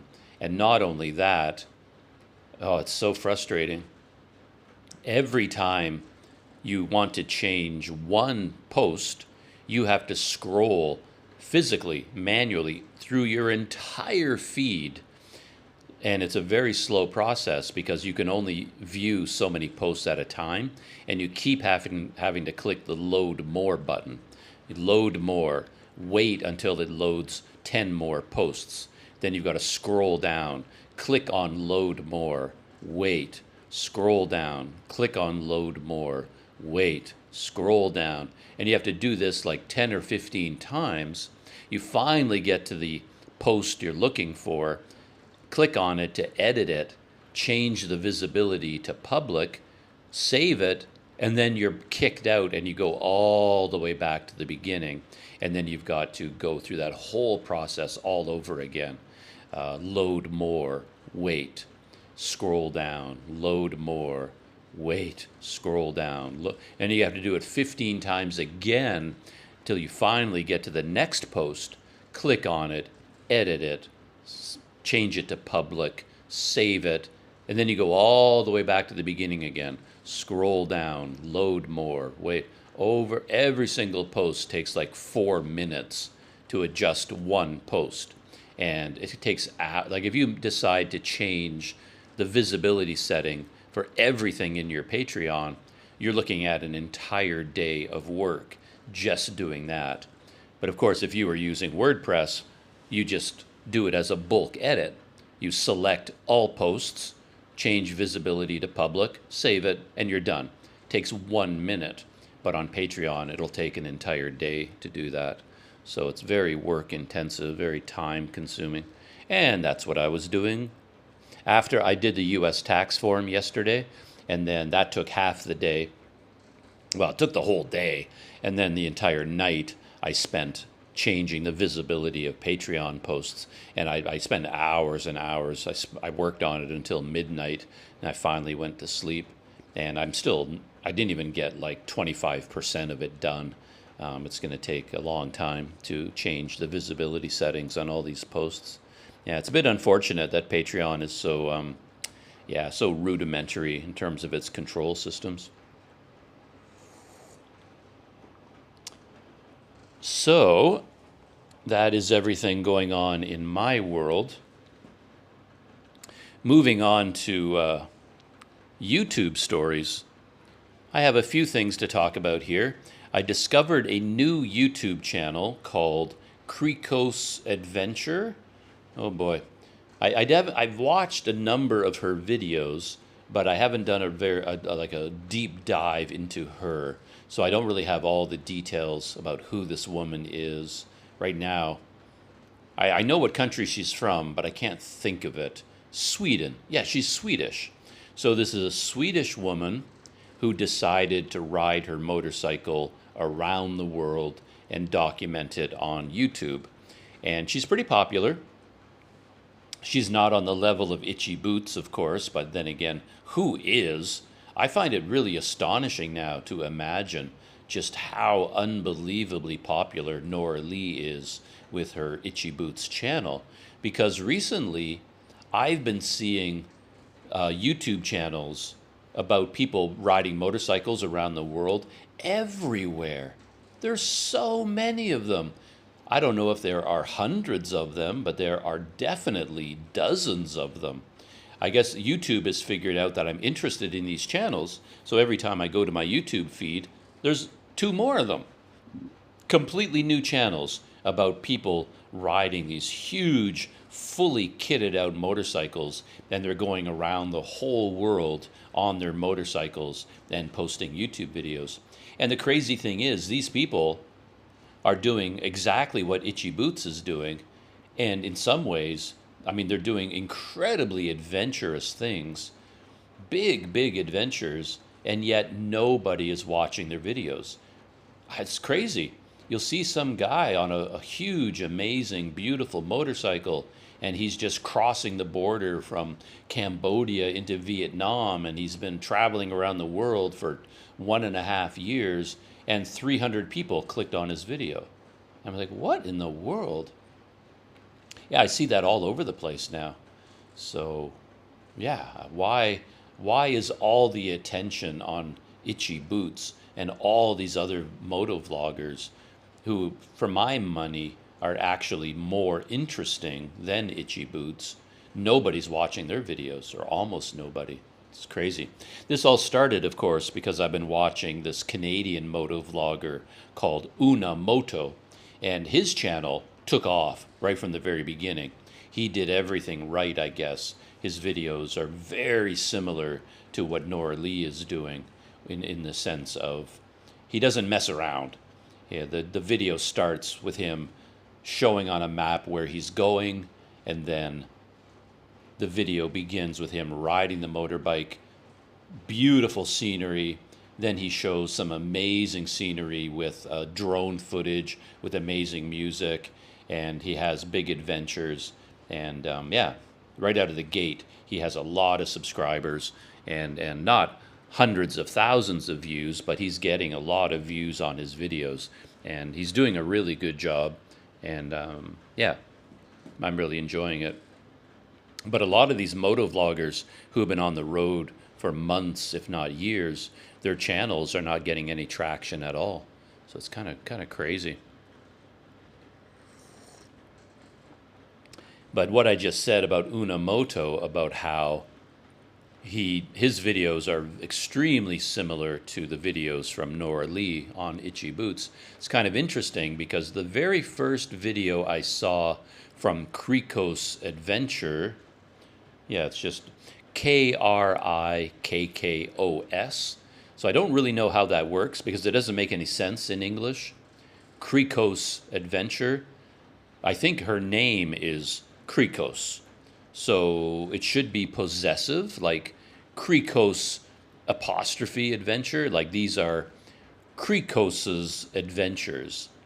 But English gets really confusing when a noun ends with the letter S and you want to make it possessive. Like I could say Doug's Adventures, and it makes sense because you just take the name Doug, add an S, and now that makes it possessive, and now the channel can be called Doug's Adventures. But if your name ends in an S, what do? Do you add a second S, and do you say Krikkos's Adventures? Krikkos's Adventures. It's very awkward to have two S's in a row. So what we do in English is we don't add a second S, we just add the apostrophe. But the apostrophe doesn't affect the pronunciation, so it just says Krikkos Adventure. Yeah, and it doesn't. But she didn't even put an S on Adventures. So anyway, the name of her channel doesn't make any sense to me. So I don't really know what it means. Are these Krikkos's Adventures, or is Krikkos an adjective? So it's a Krikkos adventure. Anyway, doesn't really matter. She's not a native speaker of English, so she would not worry about the fine points of English grammar and punctuation. But her English is very good. Her videos are all in English. And the very first video that I watched from her, I was looking at the comments, and there was a lot of very negative comments about her, which kind of surprised me. Because Itchy Boots gets no negativity at all. And to be honest, I always end up wondering whether she has a team that carefully goes through the comments and deletes all the negative ones. I don't think she does, but it seems so weird to me that her comments are like 100% positive and praising her. And then I look at someone like Krikkos Adventure, and there's a lot of negative comments, but I find her videos to be interesting. But anyway, there was one comment in particular that was really harsh, really negative. Some moron, some idiot who has nothing better to do with his time than to just insult people on the internet. He wrote a long paragraph calling her a fake, bad, blatant copy of Itchy Boots, basically accusing her of copying Itchy Boots, being a blatant copy, being a bad copy, and saying that, you should develop your own style. You shouldn't just copy what other people are doing. And yeah, it was a very bad comment, very negative comment. But the worst thing about the comment, from my opinion, is that he was completely wrong. He was accusing Krikkos of copying Itchy Boots, and yet a video from Krikkos is completely different from an Itchy Boots video. So many ways was completely different. And me being an idiot, I actually replied to this guy originally. I sat down in a typical Planet Doug fashion to basically tell him he was wrong. And I was very polite. I was very nice about it. I think I started my comment by saying, I disagree. I think that the videos from Krikkos Adventure are completely different from Itchy Boots videos, and here's why. And I went through a long essay, point by point by point by point, showing how these videos are completely different. So, for example, Krikkos talks a lot about technology. As she's shooting her videos, she talks about the camera she's using. She talks about the microphone she's using. And then she has a problem, like in this video, in one of her videos, her microphone stopped working. So the whole day she was talking and talking and talking into her GoPro, and at the end of the day, she had no audio. So she had to go back and try to fix this problem. And then at night, she's talking about how, yeah, my camera broke down, my microphone didn't work, and it didn't connect to the GoPro. And she talked a lot about breakdowns in her technology and fighting with her technology and the equipment she uses to shoot her videos. And Itchy Boots never does that. She never talks about her cameras. She never talks about behind-the-scenes technology problems. Cricky Boots, Krikos, whatever her name is, in this video, she actually showed the inside of her hotel room. And as she showed the inside of the hotel room with all of her gear, all of her equipment, all of her personal possessions were spread around the room. Itchy Boots never does that. She's very, very private. She never shows anything personal about herself. She might show the inside of a hotel room if it's really beautiful, but she's very careful to do that before she's unpacked, or she hides all of her personal possessions. She never shows her clothing, her gear, her toiletries, her bags, nothing like that. She's very careful to keep all of that very private. And Krikos, her videos are much more personal, much more open, much more public. She shows everything. She talks about how she's feeling, if she's feeling upset or angry or stressed out or frustrated. And Itchy Boots never does that. She only shows good things, positive things. She never talks about difficulties or her mood or how she's feeling. I could go on and on and on. But basically, Krikos, her videos are like a personal vlog. Like hardcore personal vlogging. Very, very intimate, very detailed, very personal. Whereas Itchy Boots, her videos are more like a polished TV show. It's like she's making a professional travel show for a network television station, which is very, very different from what Krikos is doing. And Krikos talks into the camera a lot. So at the end of the day, she takes out her camera, and then she's in her hotel room, and then she'll talk into the camera and say, talk about the day, talk about how she's feeling, talk about things that happened during the day. And she'll narrate a long story about, oh yeah, today I met this guy, and we talked about this, and I went there, and I met these people, and we talked about this. And she talks into the camera and narrates a long story, almost like a behind-the-scenes video. And again, Itchy Boots never does that. At the end of the day, when the video is over, she arrives at her hotel. That's it. The video's done.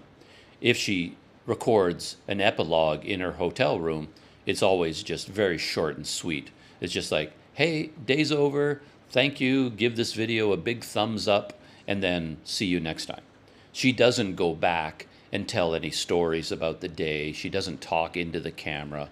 She doesn't do any of that. In this video that I saw from Krikos, no drone footage. She didn't shoot any drone footage at all. And Itchy Boots, of course, the centerpiece of every one of her videos is drone footage. So on and on and on and on. I wrote this long essay, point by point by point, showing and demonstrating how Krikos' adventure is completely different from Itchy Boots. Both are good, both are enjoyable, but to say that Krikos is copying Itchy Boots is completely illogical. It's not correct. The only thing they have in common, really, they're both women, they're both relatively young, and they're both going around the world on a motorcycle. But that's it. And they have YouTube channels. So they're two women going around the world on motorcycles by themselves, making YouTube videos. That's the only way that they're similar at all. In every other way, they are very, very different. So anyway, I wrote all this out, and I posted it as a reply to this guy's comment, and I left it there for like an hour or something like that, and then I went back and I deleted it. I deleted my reply. And I do that quite often, and I think it's wise to do that, because if you take it on yourself to defend other YouTubers and reply to every moron that's in the YouTube comments section, you're just asking for trouble. You're like putting a target on your back, and you're saying to, because I'm posting as Planet Doug, the person can look at my comment and say, oh, Planet Doug, who's this? And they can click on that link and they can go to my YouTube channel. So essentially, if I reply to all these other people on other YouTube channels, and all of these people are the worst commenters, I'm basically inviting all of them to come to my channel and focus on me, right? And you do not want to do that. And what's the benefit for me, basically? I felt bad about this guy because Krikos is doing a really good job. She's working really hard.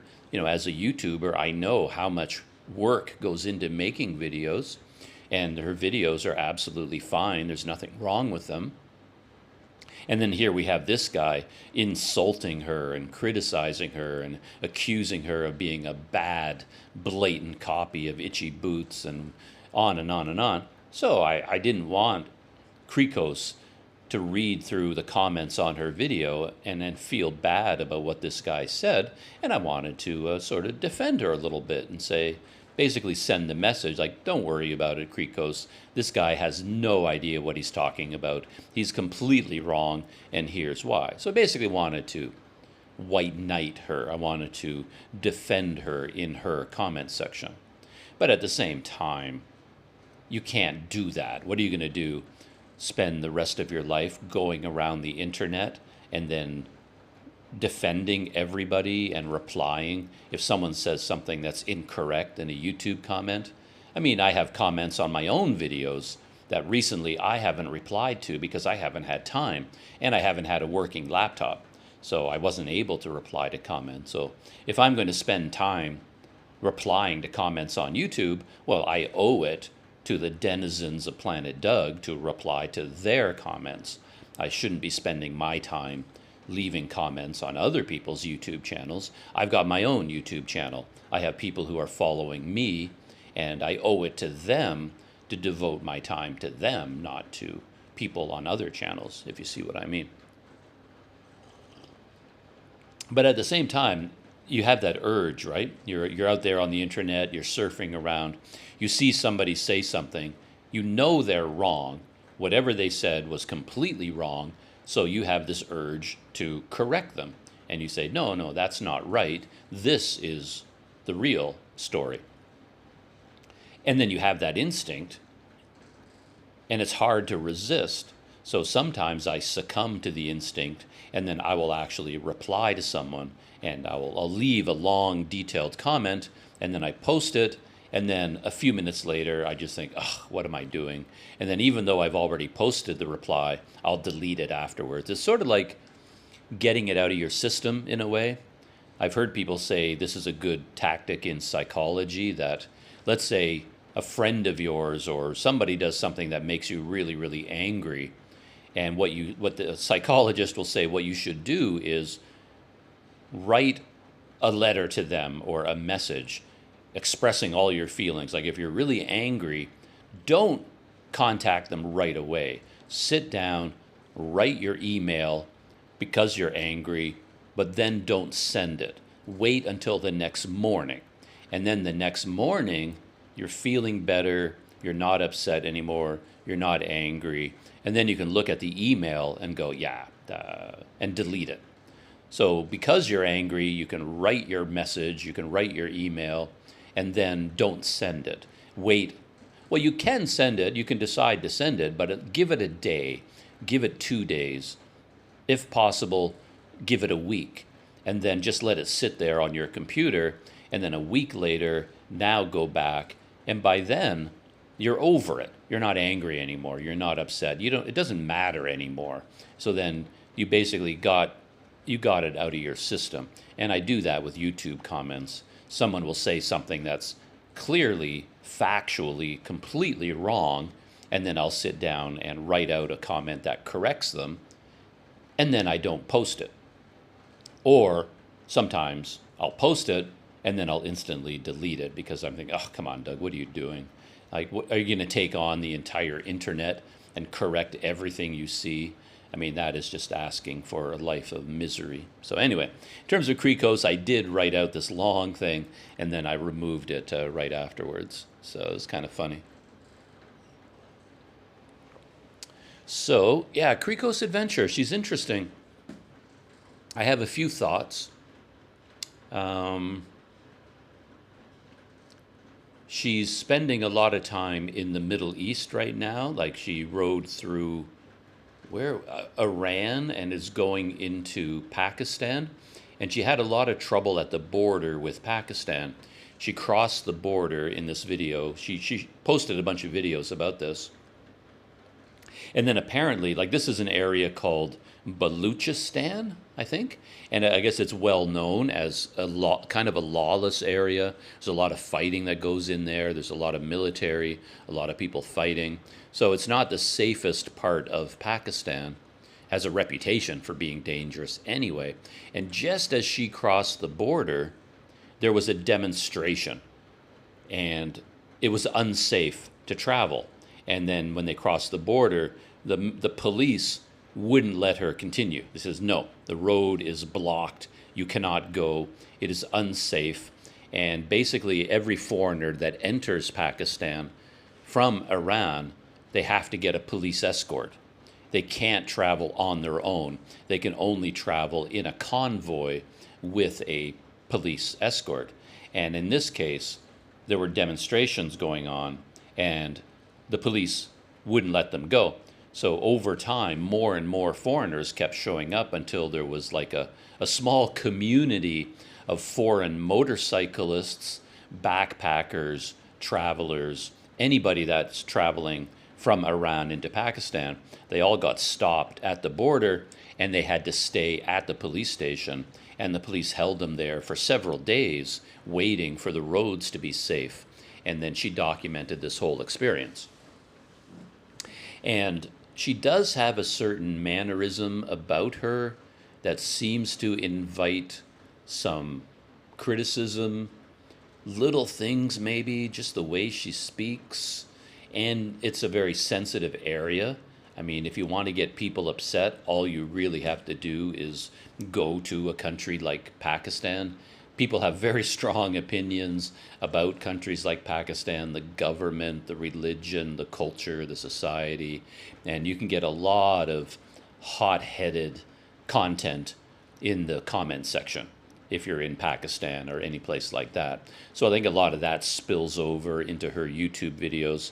So you do get a lot of arguing, a lot of anger, a lot of people talking about things. So it's kind of quite something, but something that jumped out at me personally, I find very interesting, where she's going into Pakistan. Well, this is a weird thing. Trying to get my thoughts clear here.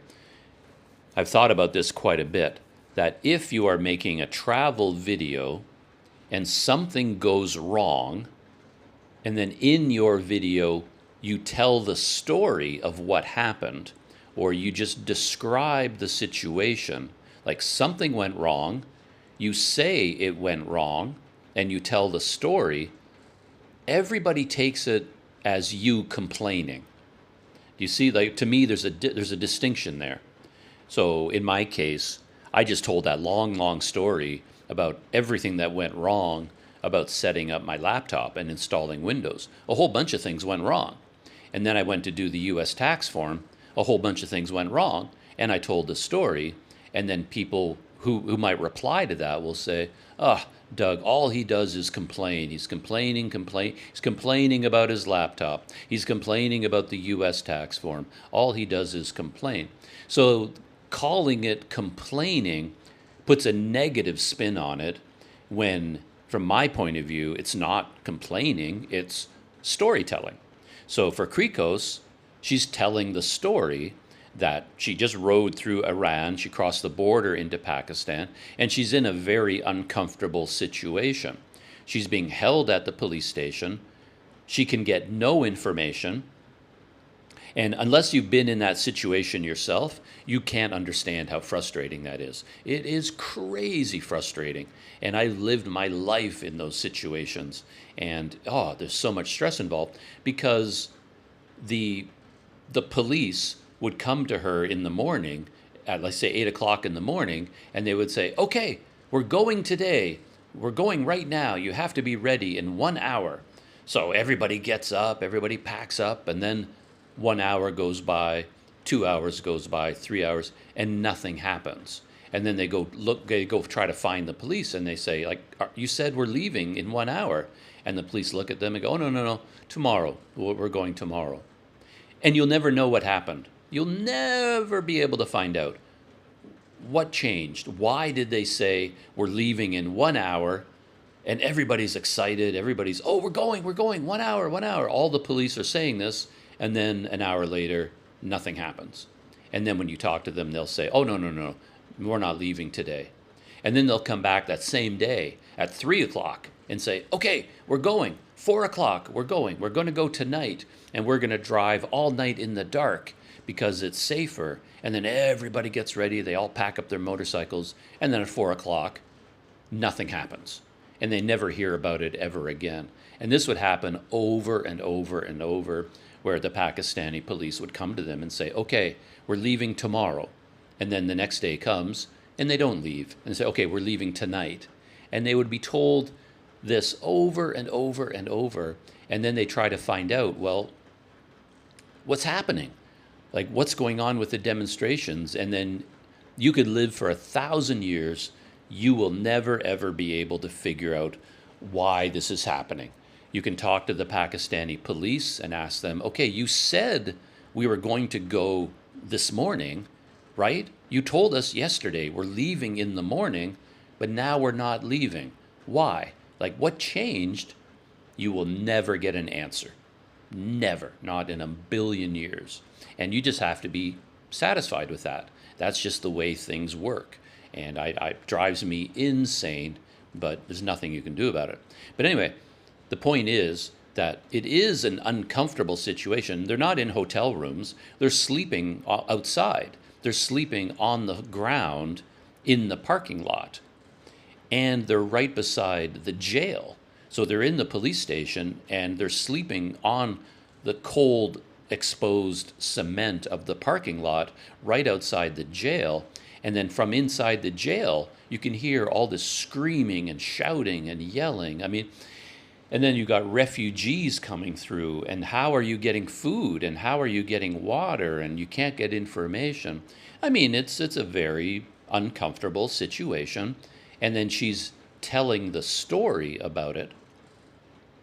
And then people will say, oh, all you do is complain. You're complaining about everything. So people in Pakistan will get very defensive that Krikos, this foreign moto vlogger from Sweden, has entered Pakistan, and all she's talking about is all the terrible things that are happening. And then they will get defensive, and then they will start fighting with her, and like, why do you complain? Why don't you like it in Pakistan? Go home, go back to your own country.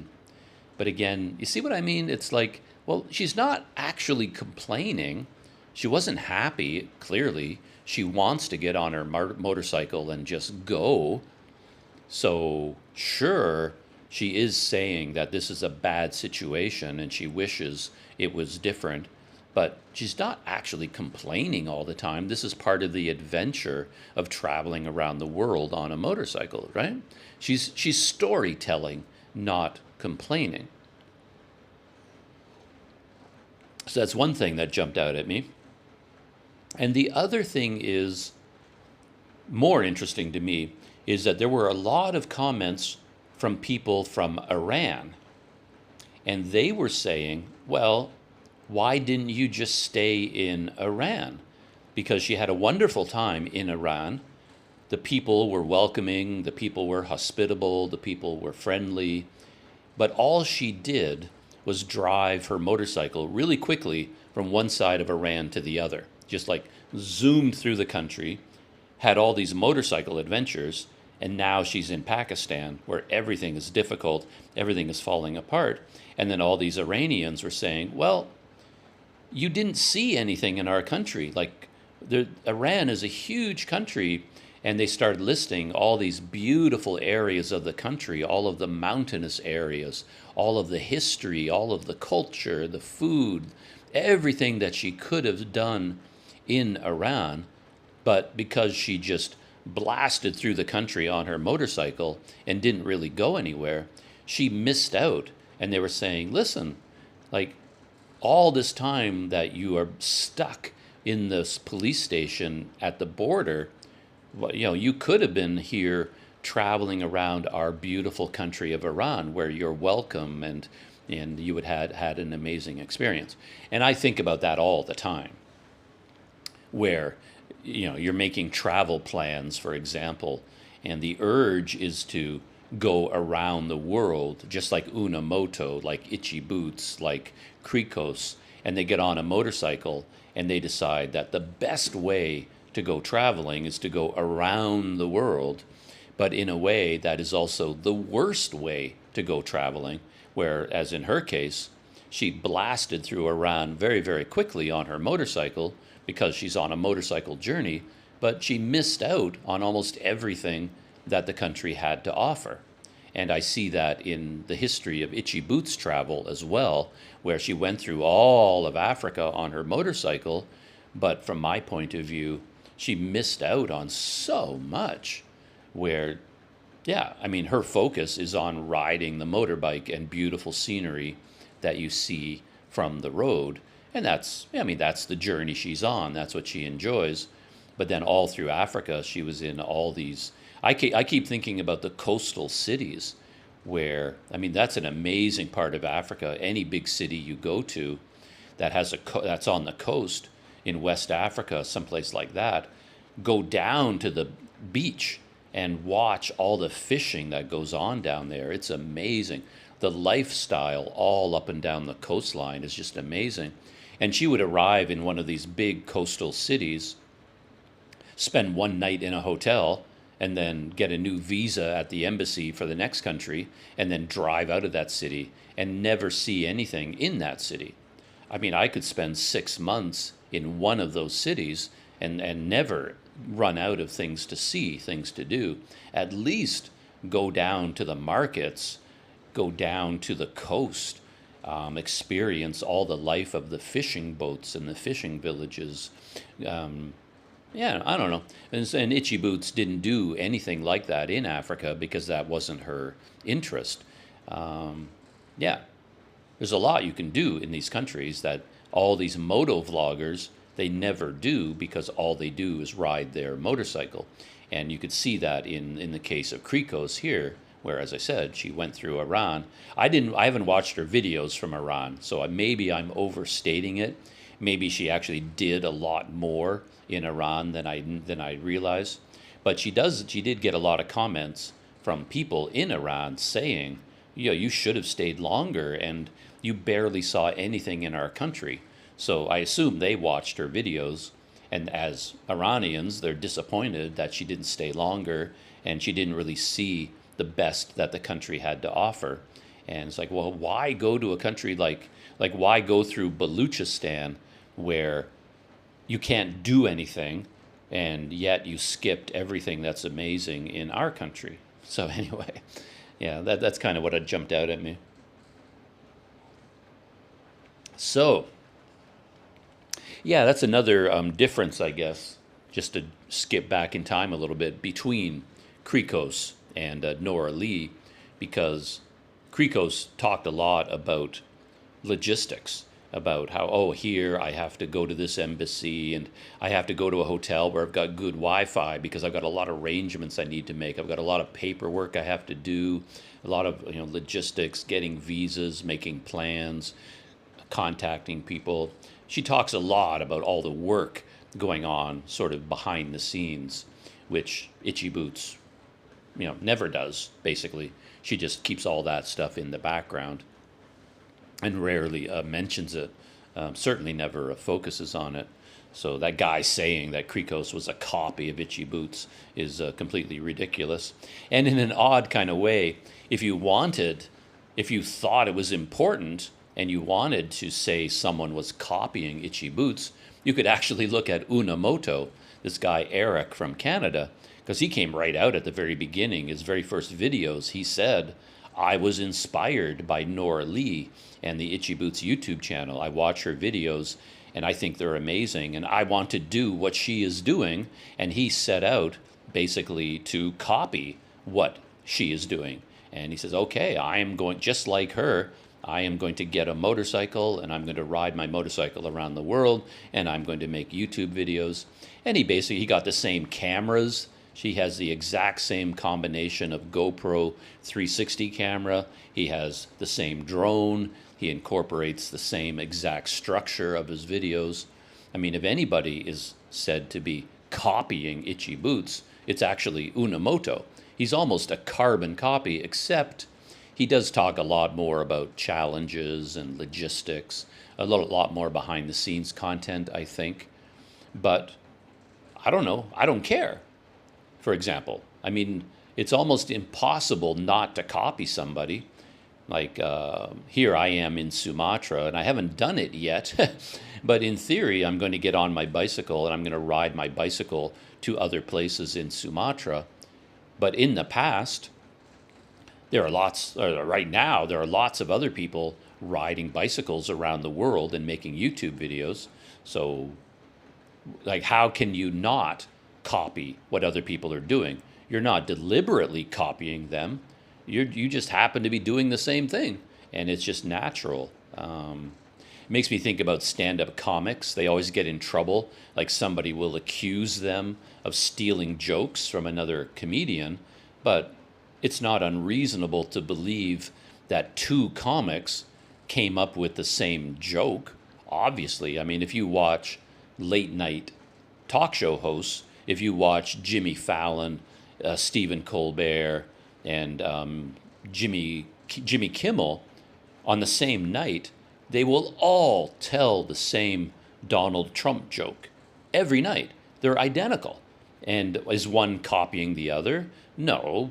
Their writers know that Trump jokes are very, very popular for late night stand-up routines. And Trump does or says something funny during the day. And all the writers for Jimmy Kimmel, Jimmy Fallon, and Stephen Colbert, they watch the same news and they all make the same jokes. And they come up with the jokes separately. So, yeah, they're not copying each other, but, you know, you try to come up with a joke about something, other people can come up with the exact same joke, and then you get accused of copying them. But anyway. So, I think that's all I'll talk about with Krikos Adventure right now. And I think that's all I'll say about YouTube stories in general. I've watched a bunch of videos from Unamoto, and I could go into them in detail, but I don't think I will at this point. I'm enjoying his videos very much. He's riding through northern British Columbia, heading to Alaska. Really amazing videos. Gorgeous scenery of glaciers, rocky mountains, high passes. A lot of adventures he's having. Really enjoyable. And Itchy Boots has finished with Turkey, and she's now heading into Iraq. And her new videos will all be from Iraq. And yeah. So those are my YouTube stories. And today I'm going to wind things up with just a couple of stories from Pop Culture Roundup. A couple of things that I watched. Sometimes while my smartphone is busy exporting a video, or my laptop is busy doing something, or I'm having dinner, I'll sit down and watch a little bit of a movie or a TV show or something. And there's two recently that I watched, which are, again, I'm not saying that they're good and you have to watch them, but these are something that I watched and they kind of made an impression on me. One is a 2020 movie, an American action horror film, it's called The Hunt. Directed by Craig Zobel and written by Nick Hughes and Damon Lindelof. The star, well, there's a bunch of stars. The main star is Betty Gilpin, and this happens to me all the time. I was watching The Hunt, and I was like, I know this woman, and I remember her as being very athletic. She had a lot of action scenes, because in The Hunt, she's like a kick-ass military-trained killer, right? She's like Jason Bourne. She's that kind of a character. She knows martial arts, she knows weaponry, she's a deadly killer and knows everything to do with military and martial arts. And I thought, I know this woman, but I know her from another show. And it finally dawned on me, she was also the star. Oh, now I can't even think of it. There was a TV show where she played a nun, and it was sort of a post-apocalyptic science fiction universe where the world was being run by a benevolent but seemingly evil AI. And Betty Gilpin's character was this nun, part of this secret organization that was fighting against the AI that was controlling the world. Absolutely crazy show. And she was the star of the show, and she had a lot of action scenes. And I finally remembered, oh yeah, Betty Gilpin, she was the nun. And then she's also the star of The Hunt. And Hilary Swank is also in it. And the movie is weird. To be honest, I didn't really like it. I had a lot of problems with it. It seemed like they wanted to have some sort of political commentary, political satire. If you plan on watching it, then don't listen to me because I'm going to give spoilers about the movie, about the plot and what it's all about. But the basic idea, I mean, it's a very similar movie. It's basically about rich people who hunt human beings. And we've seen that over and over. It's been in a lot of movies where like billionaires, they're the big game hunters, and they go around the world hunting lions and giraffes and rhinos, etc. The people we all hate, basically. And they get bored with that because the animals can't fight back, and they decide they want to hunt the ultimate prey. So these billionaires kidnap some people and set them loose in the jungle or in the mountains, and then they hunt them for sport. And we've seen that. There's probably been tons of movies like that. And this one is basically, that's what it is, with a little bit of a twist. Because normally, when this happens, it's usually like, if you're talking about an American setting, we're talking about ultra right-wing conservatives, because they're usually hunters, right? The people that go to Africa and shoot lions for sport, they're usually on the right of the political spectrum. And then you get people on the left who are against big game hunting or hunting in general. So if you've got a movie about people hunting humans for sport, they're always a billionaire corporate overlord who's evil, and they're usually very right-wing because they're rich and they run a major international corporation, something like that. But this one, The Hunt, they went the other direction, where the elite millionaires and billionaires, they're all liberals. They're all part of the left-wing woke culture, and they're hunting what they call the deplorables. And that came out of all the Trump election campaigns, this discussion of deplorables. So they actually kidnap what they would call rednecks. So they're kidnapping right-wing rednecks from the American southern states and then hunting them for sport. So they flipped it on its head, where they're actually elite billionaire liberals hunting conservatives who are like low-class, working-class people, poor people, basically. It's the rich hunting the poor, but it's rich liberals hunting poor conservatives. And I don't know what they were trying to say with this. I guess they were trying to do some sort of political satire, or they had a message about this. This is wrong or this is right. I don't know. It was a jumble. The whole thing was a giant mess. I did not understand what they were trying to say, to be honest. And then if you don't really understand the message, all you're really left with is an action horror film where you get to watch someone like Betty Gilpin character. She's a highly trained soldier, and then she gets to kill a whole bunch of people in really creative and imaginative ways. It's a revenge story. They kidnapped a bunch of people to hunt them for sport, but unknown to them, one of the people they kidnapped happened to be Jason Bourne, happened to be a highly trained killer with military training. So, of course, she turns the tables on them and hunts them instead. And from that point of view, it's kind of fun. It's fun to see Betty Gilpin's character outsmart the bad guys and get her revenge on all of them. But I have to admit, it got a bit grim. It got really gross. And yeah, it was a bit extreme in terms of the violence, and the characters were quite unpleasant, and they didn't make a lot of sense to me. They were, I don't know, I couldn't figure out, was this, I thought the movie was a satire because some of the characters, the evil elite liberals, the billionaires who were hunting human beings, they seemed like cartoon people to me. They didn't seem anything like real people. The things they did were ridiculously evil. Like it was an exaggeration. Like I'm pretty sure this is supposed to be a satire because it doesn't feel realistic in any way. And yet they didn't seem to follow through on that. Like the movie isn't even called a satire or a comedy. It's called an action horror.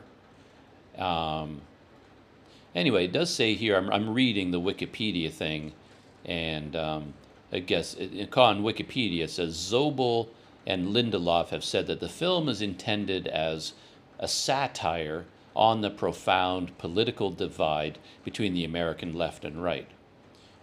But I don't know, that didn't really come across to me as satire. It just, the whole thing was just weird. It was a weird movie, but if all you want to do is pass an hour and a half and see a lot of action and a lot of things getting blown up, it's yeah, it's an interesting thing. It makes you think afterwards, perhaps not in a good way. Yeah. Mrs. Davis, that's the name of the other show that Betty Gilpin was in, the nun who battles an AI.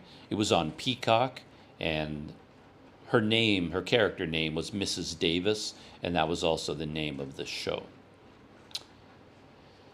Continuing in this vein, another movie I watched, it's an American horror comedy from 2024 called Abigail.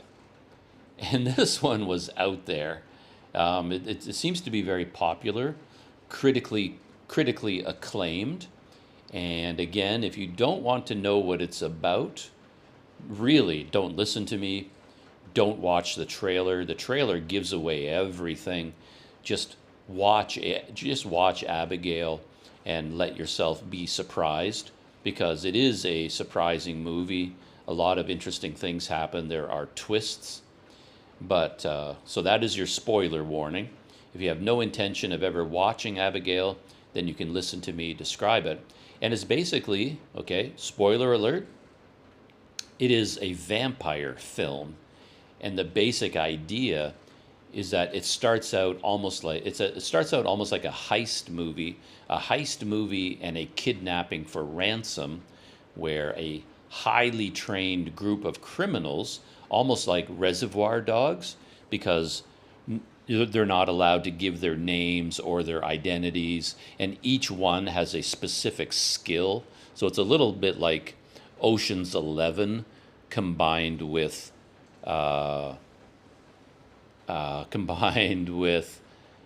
Interview with a Vampire, combined with Reservoir Dogs, something like that. And so this group of criminals are gathered together to kidnap the daughter of a billionaire, and then they're going to demand a ransom. But then they take the little girl to a house to hold her hostage to get the ransom. But it turns out the little girl is actually a vampire. And the whole thing was a setup to trap these people in the house with her so that she can kill them for fun, because apparently that's what vampires like to do. They're bored. They've been living for centuries, and they all have a hobby where they just like to kill people just for fun. So anyway, all these criminals thought they kidnapped a little girl and were holding her prisoner in a house, but it turns out the little girl was a vampire and she was holding them prisoner in the house. And then most of the movie from that point is a horror comedy of them trying to survive as this little girl hunts them. And she's also a ballerina, which makes her very cute. And it reminds me a lot of that robot horror film Megan. There's some classic scenes in Megan where the little girl robot dances. And then as she's dancing and looking very cute with her little dance, and then she starts killing people. And then the ballerina vampire, she does the same thing where she's pirouetting and spinning through the air, looking very cute like a little girl doing ballet.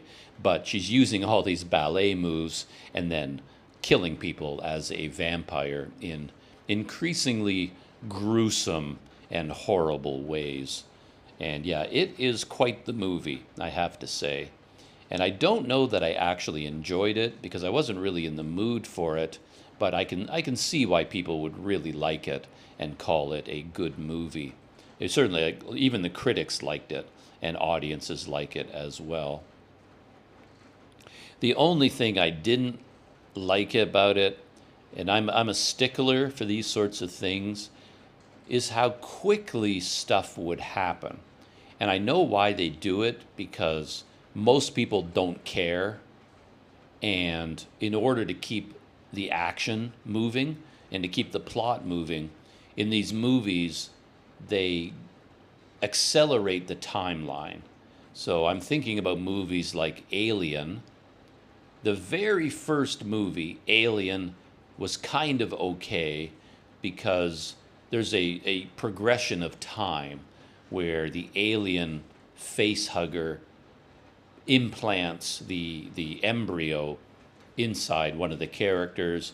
Some days go by, enough days go by that the embryo has a chance to grow into a tiny alien, and then the alien, when it's still small, then it bursts out of the guy's chest, and it's little. It's like a baby alien, and then it escapes, and then it starts to get bigger and bigger. Every time it kills someone, it eats them, and then it gets bigger. It gets bigger pretty quickly, I have to say. But in the original Alien, you can kind of buy it. It's like, okay, they convinced me that enough time has passed that this alien has had enough time to grow and get bigger. But then later on in the Alien sequels, in every Alien sequel, the time frame gets accelerated because the storytelling gets lazy. And then somebody encounters an alien face hugger, and then suddenly they've got a 10-foot alien like 10 minutes later. I mean, the alien grows to a massive size instantly. And it never makes any sense to me. I kind of lose interest in the movie because it doesn't make any sense. These things wouldn't happen so quickly. And then here in a vampire movie like Abigail, the same thing happens. Like in a good movie, like say Interview with a Vampire, Brad Pitt gets bitten by Tom Cruise's character in order to turn him into a vampire. And it takes time, right? Hours and hours and hours go by. He dies, and then he sort of turns into a vampire. And then over years, over centuries, he develops his vampire powers. But in Abigail, it happens in like 1 minute. So there you are, you're walking down the hallway, a vampire bites you on the neck. 1 minute later, you're a vampire. Like, it happens so fast. And I don't know, it just feels really weird to me. And it's too much. So then I start to lose interest in the movie because it's not logical anymore. The logic, it just isn't there. It just doesn't make any sense. But anyway, Abigail, that is a trip. Definitely not for everyone. Great acting, a whole set of really interesting character actors. The vampire little girl ballerina, she is amazing. And I kind of like the movie because it demonstrates how movie makers now are catering to people who have watched a lot of movies, right? So they know they have to do something different and they have to go extreme very, very quickly. So, like someone like me in my lifetime, how many vampire movies have I watched? I have watched dozens of vampire movies.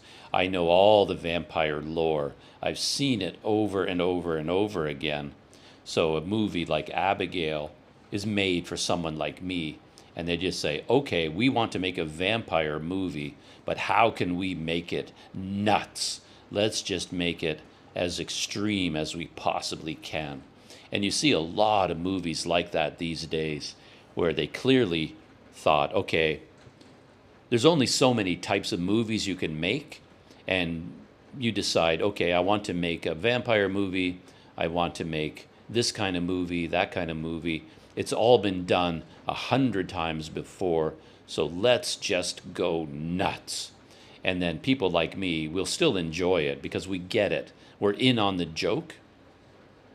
You know, movies like Sharknado, that's a classic example where you actually have a tornado with sharks in it, like Sharknado. It's just stupid. Makes no sense at all, but we still watch it and we enjoy it because we're in on the joke. And movies are getting more and more and more extreme from that point of view. And Abigail kind of falls into that category. So anyway, I have been talking for a very long time again this morning. I didn't intend to, but I did, and I've got to get started with my day. And my big adventure for today is actually to book a train ticket. I'm here for 2 more nights? Yeah, 2 more nights. And then I plan to take the train to Tanjung Balai. So I want to book my train ticket today, and I think I'm going to shoot a video about the experience. But here, I must admit, I'm running into a little bit of an issue with Planet Doug because now that I've added Patreon and I have a lot of behind-the-scenes content, sometimes I'm not exactly clear what is a Planet Doug video and what is a Planet Doug behind-the-scenes video. So, yeah, like today, I'm going to book a train ticket on my phone using a train ticket app, pay for it probably by going to Indo-Maret, and then I'm going to go to the train station, give them my receipt from Indo-Maret, and hopefully get an actual train ticket. So even though all I'm doing is logistical behind-the-scenes things, it's also part of the experience of living and traveling in Indonesia. So it's kind of like, okay, what is it exactly? Should I just make it a behind-the-scenes video, post it to Patreon? Or should I treat it as a full-on Planet Doug video, as a travel experience? Yeah, I have to think about this a little bit these days. So anyway, that is it. Planet Doug podcast for Wednesday, December 11th, 2024. And as always, thank you for hanging out with me, and I hope you enjoyed some of my rambling, some of my babbling, some of my stories. And I hope you come back for the next one, and I will see you then.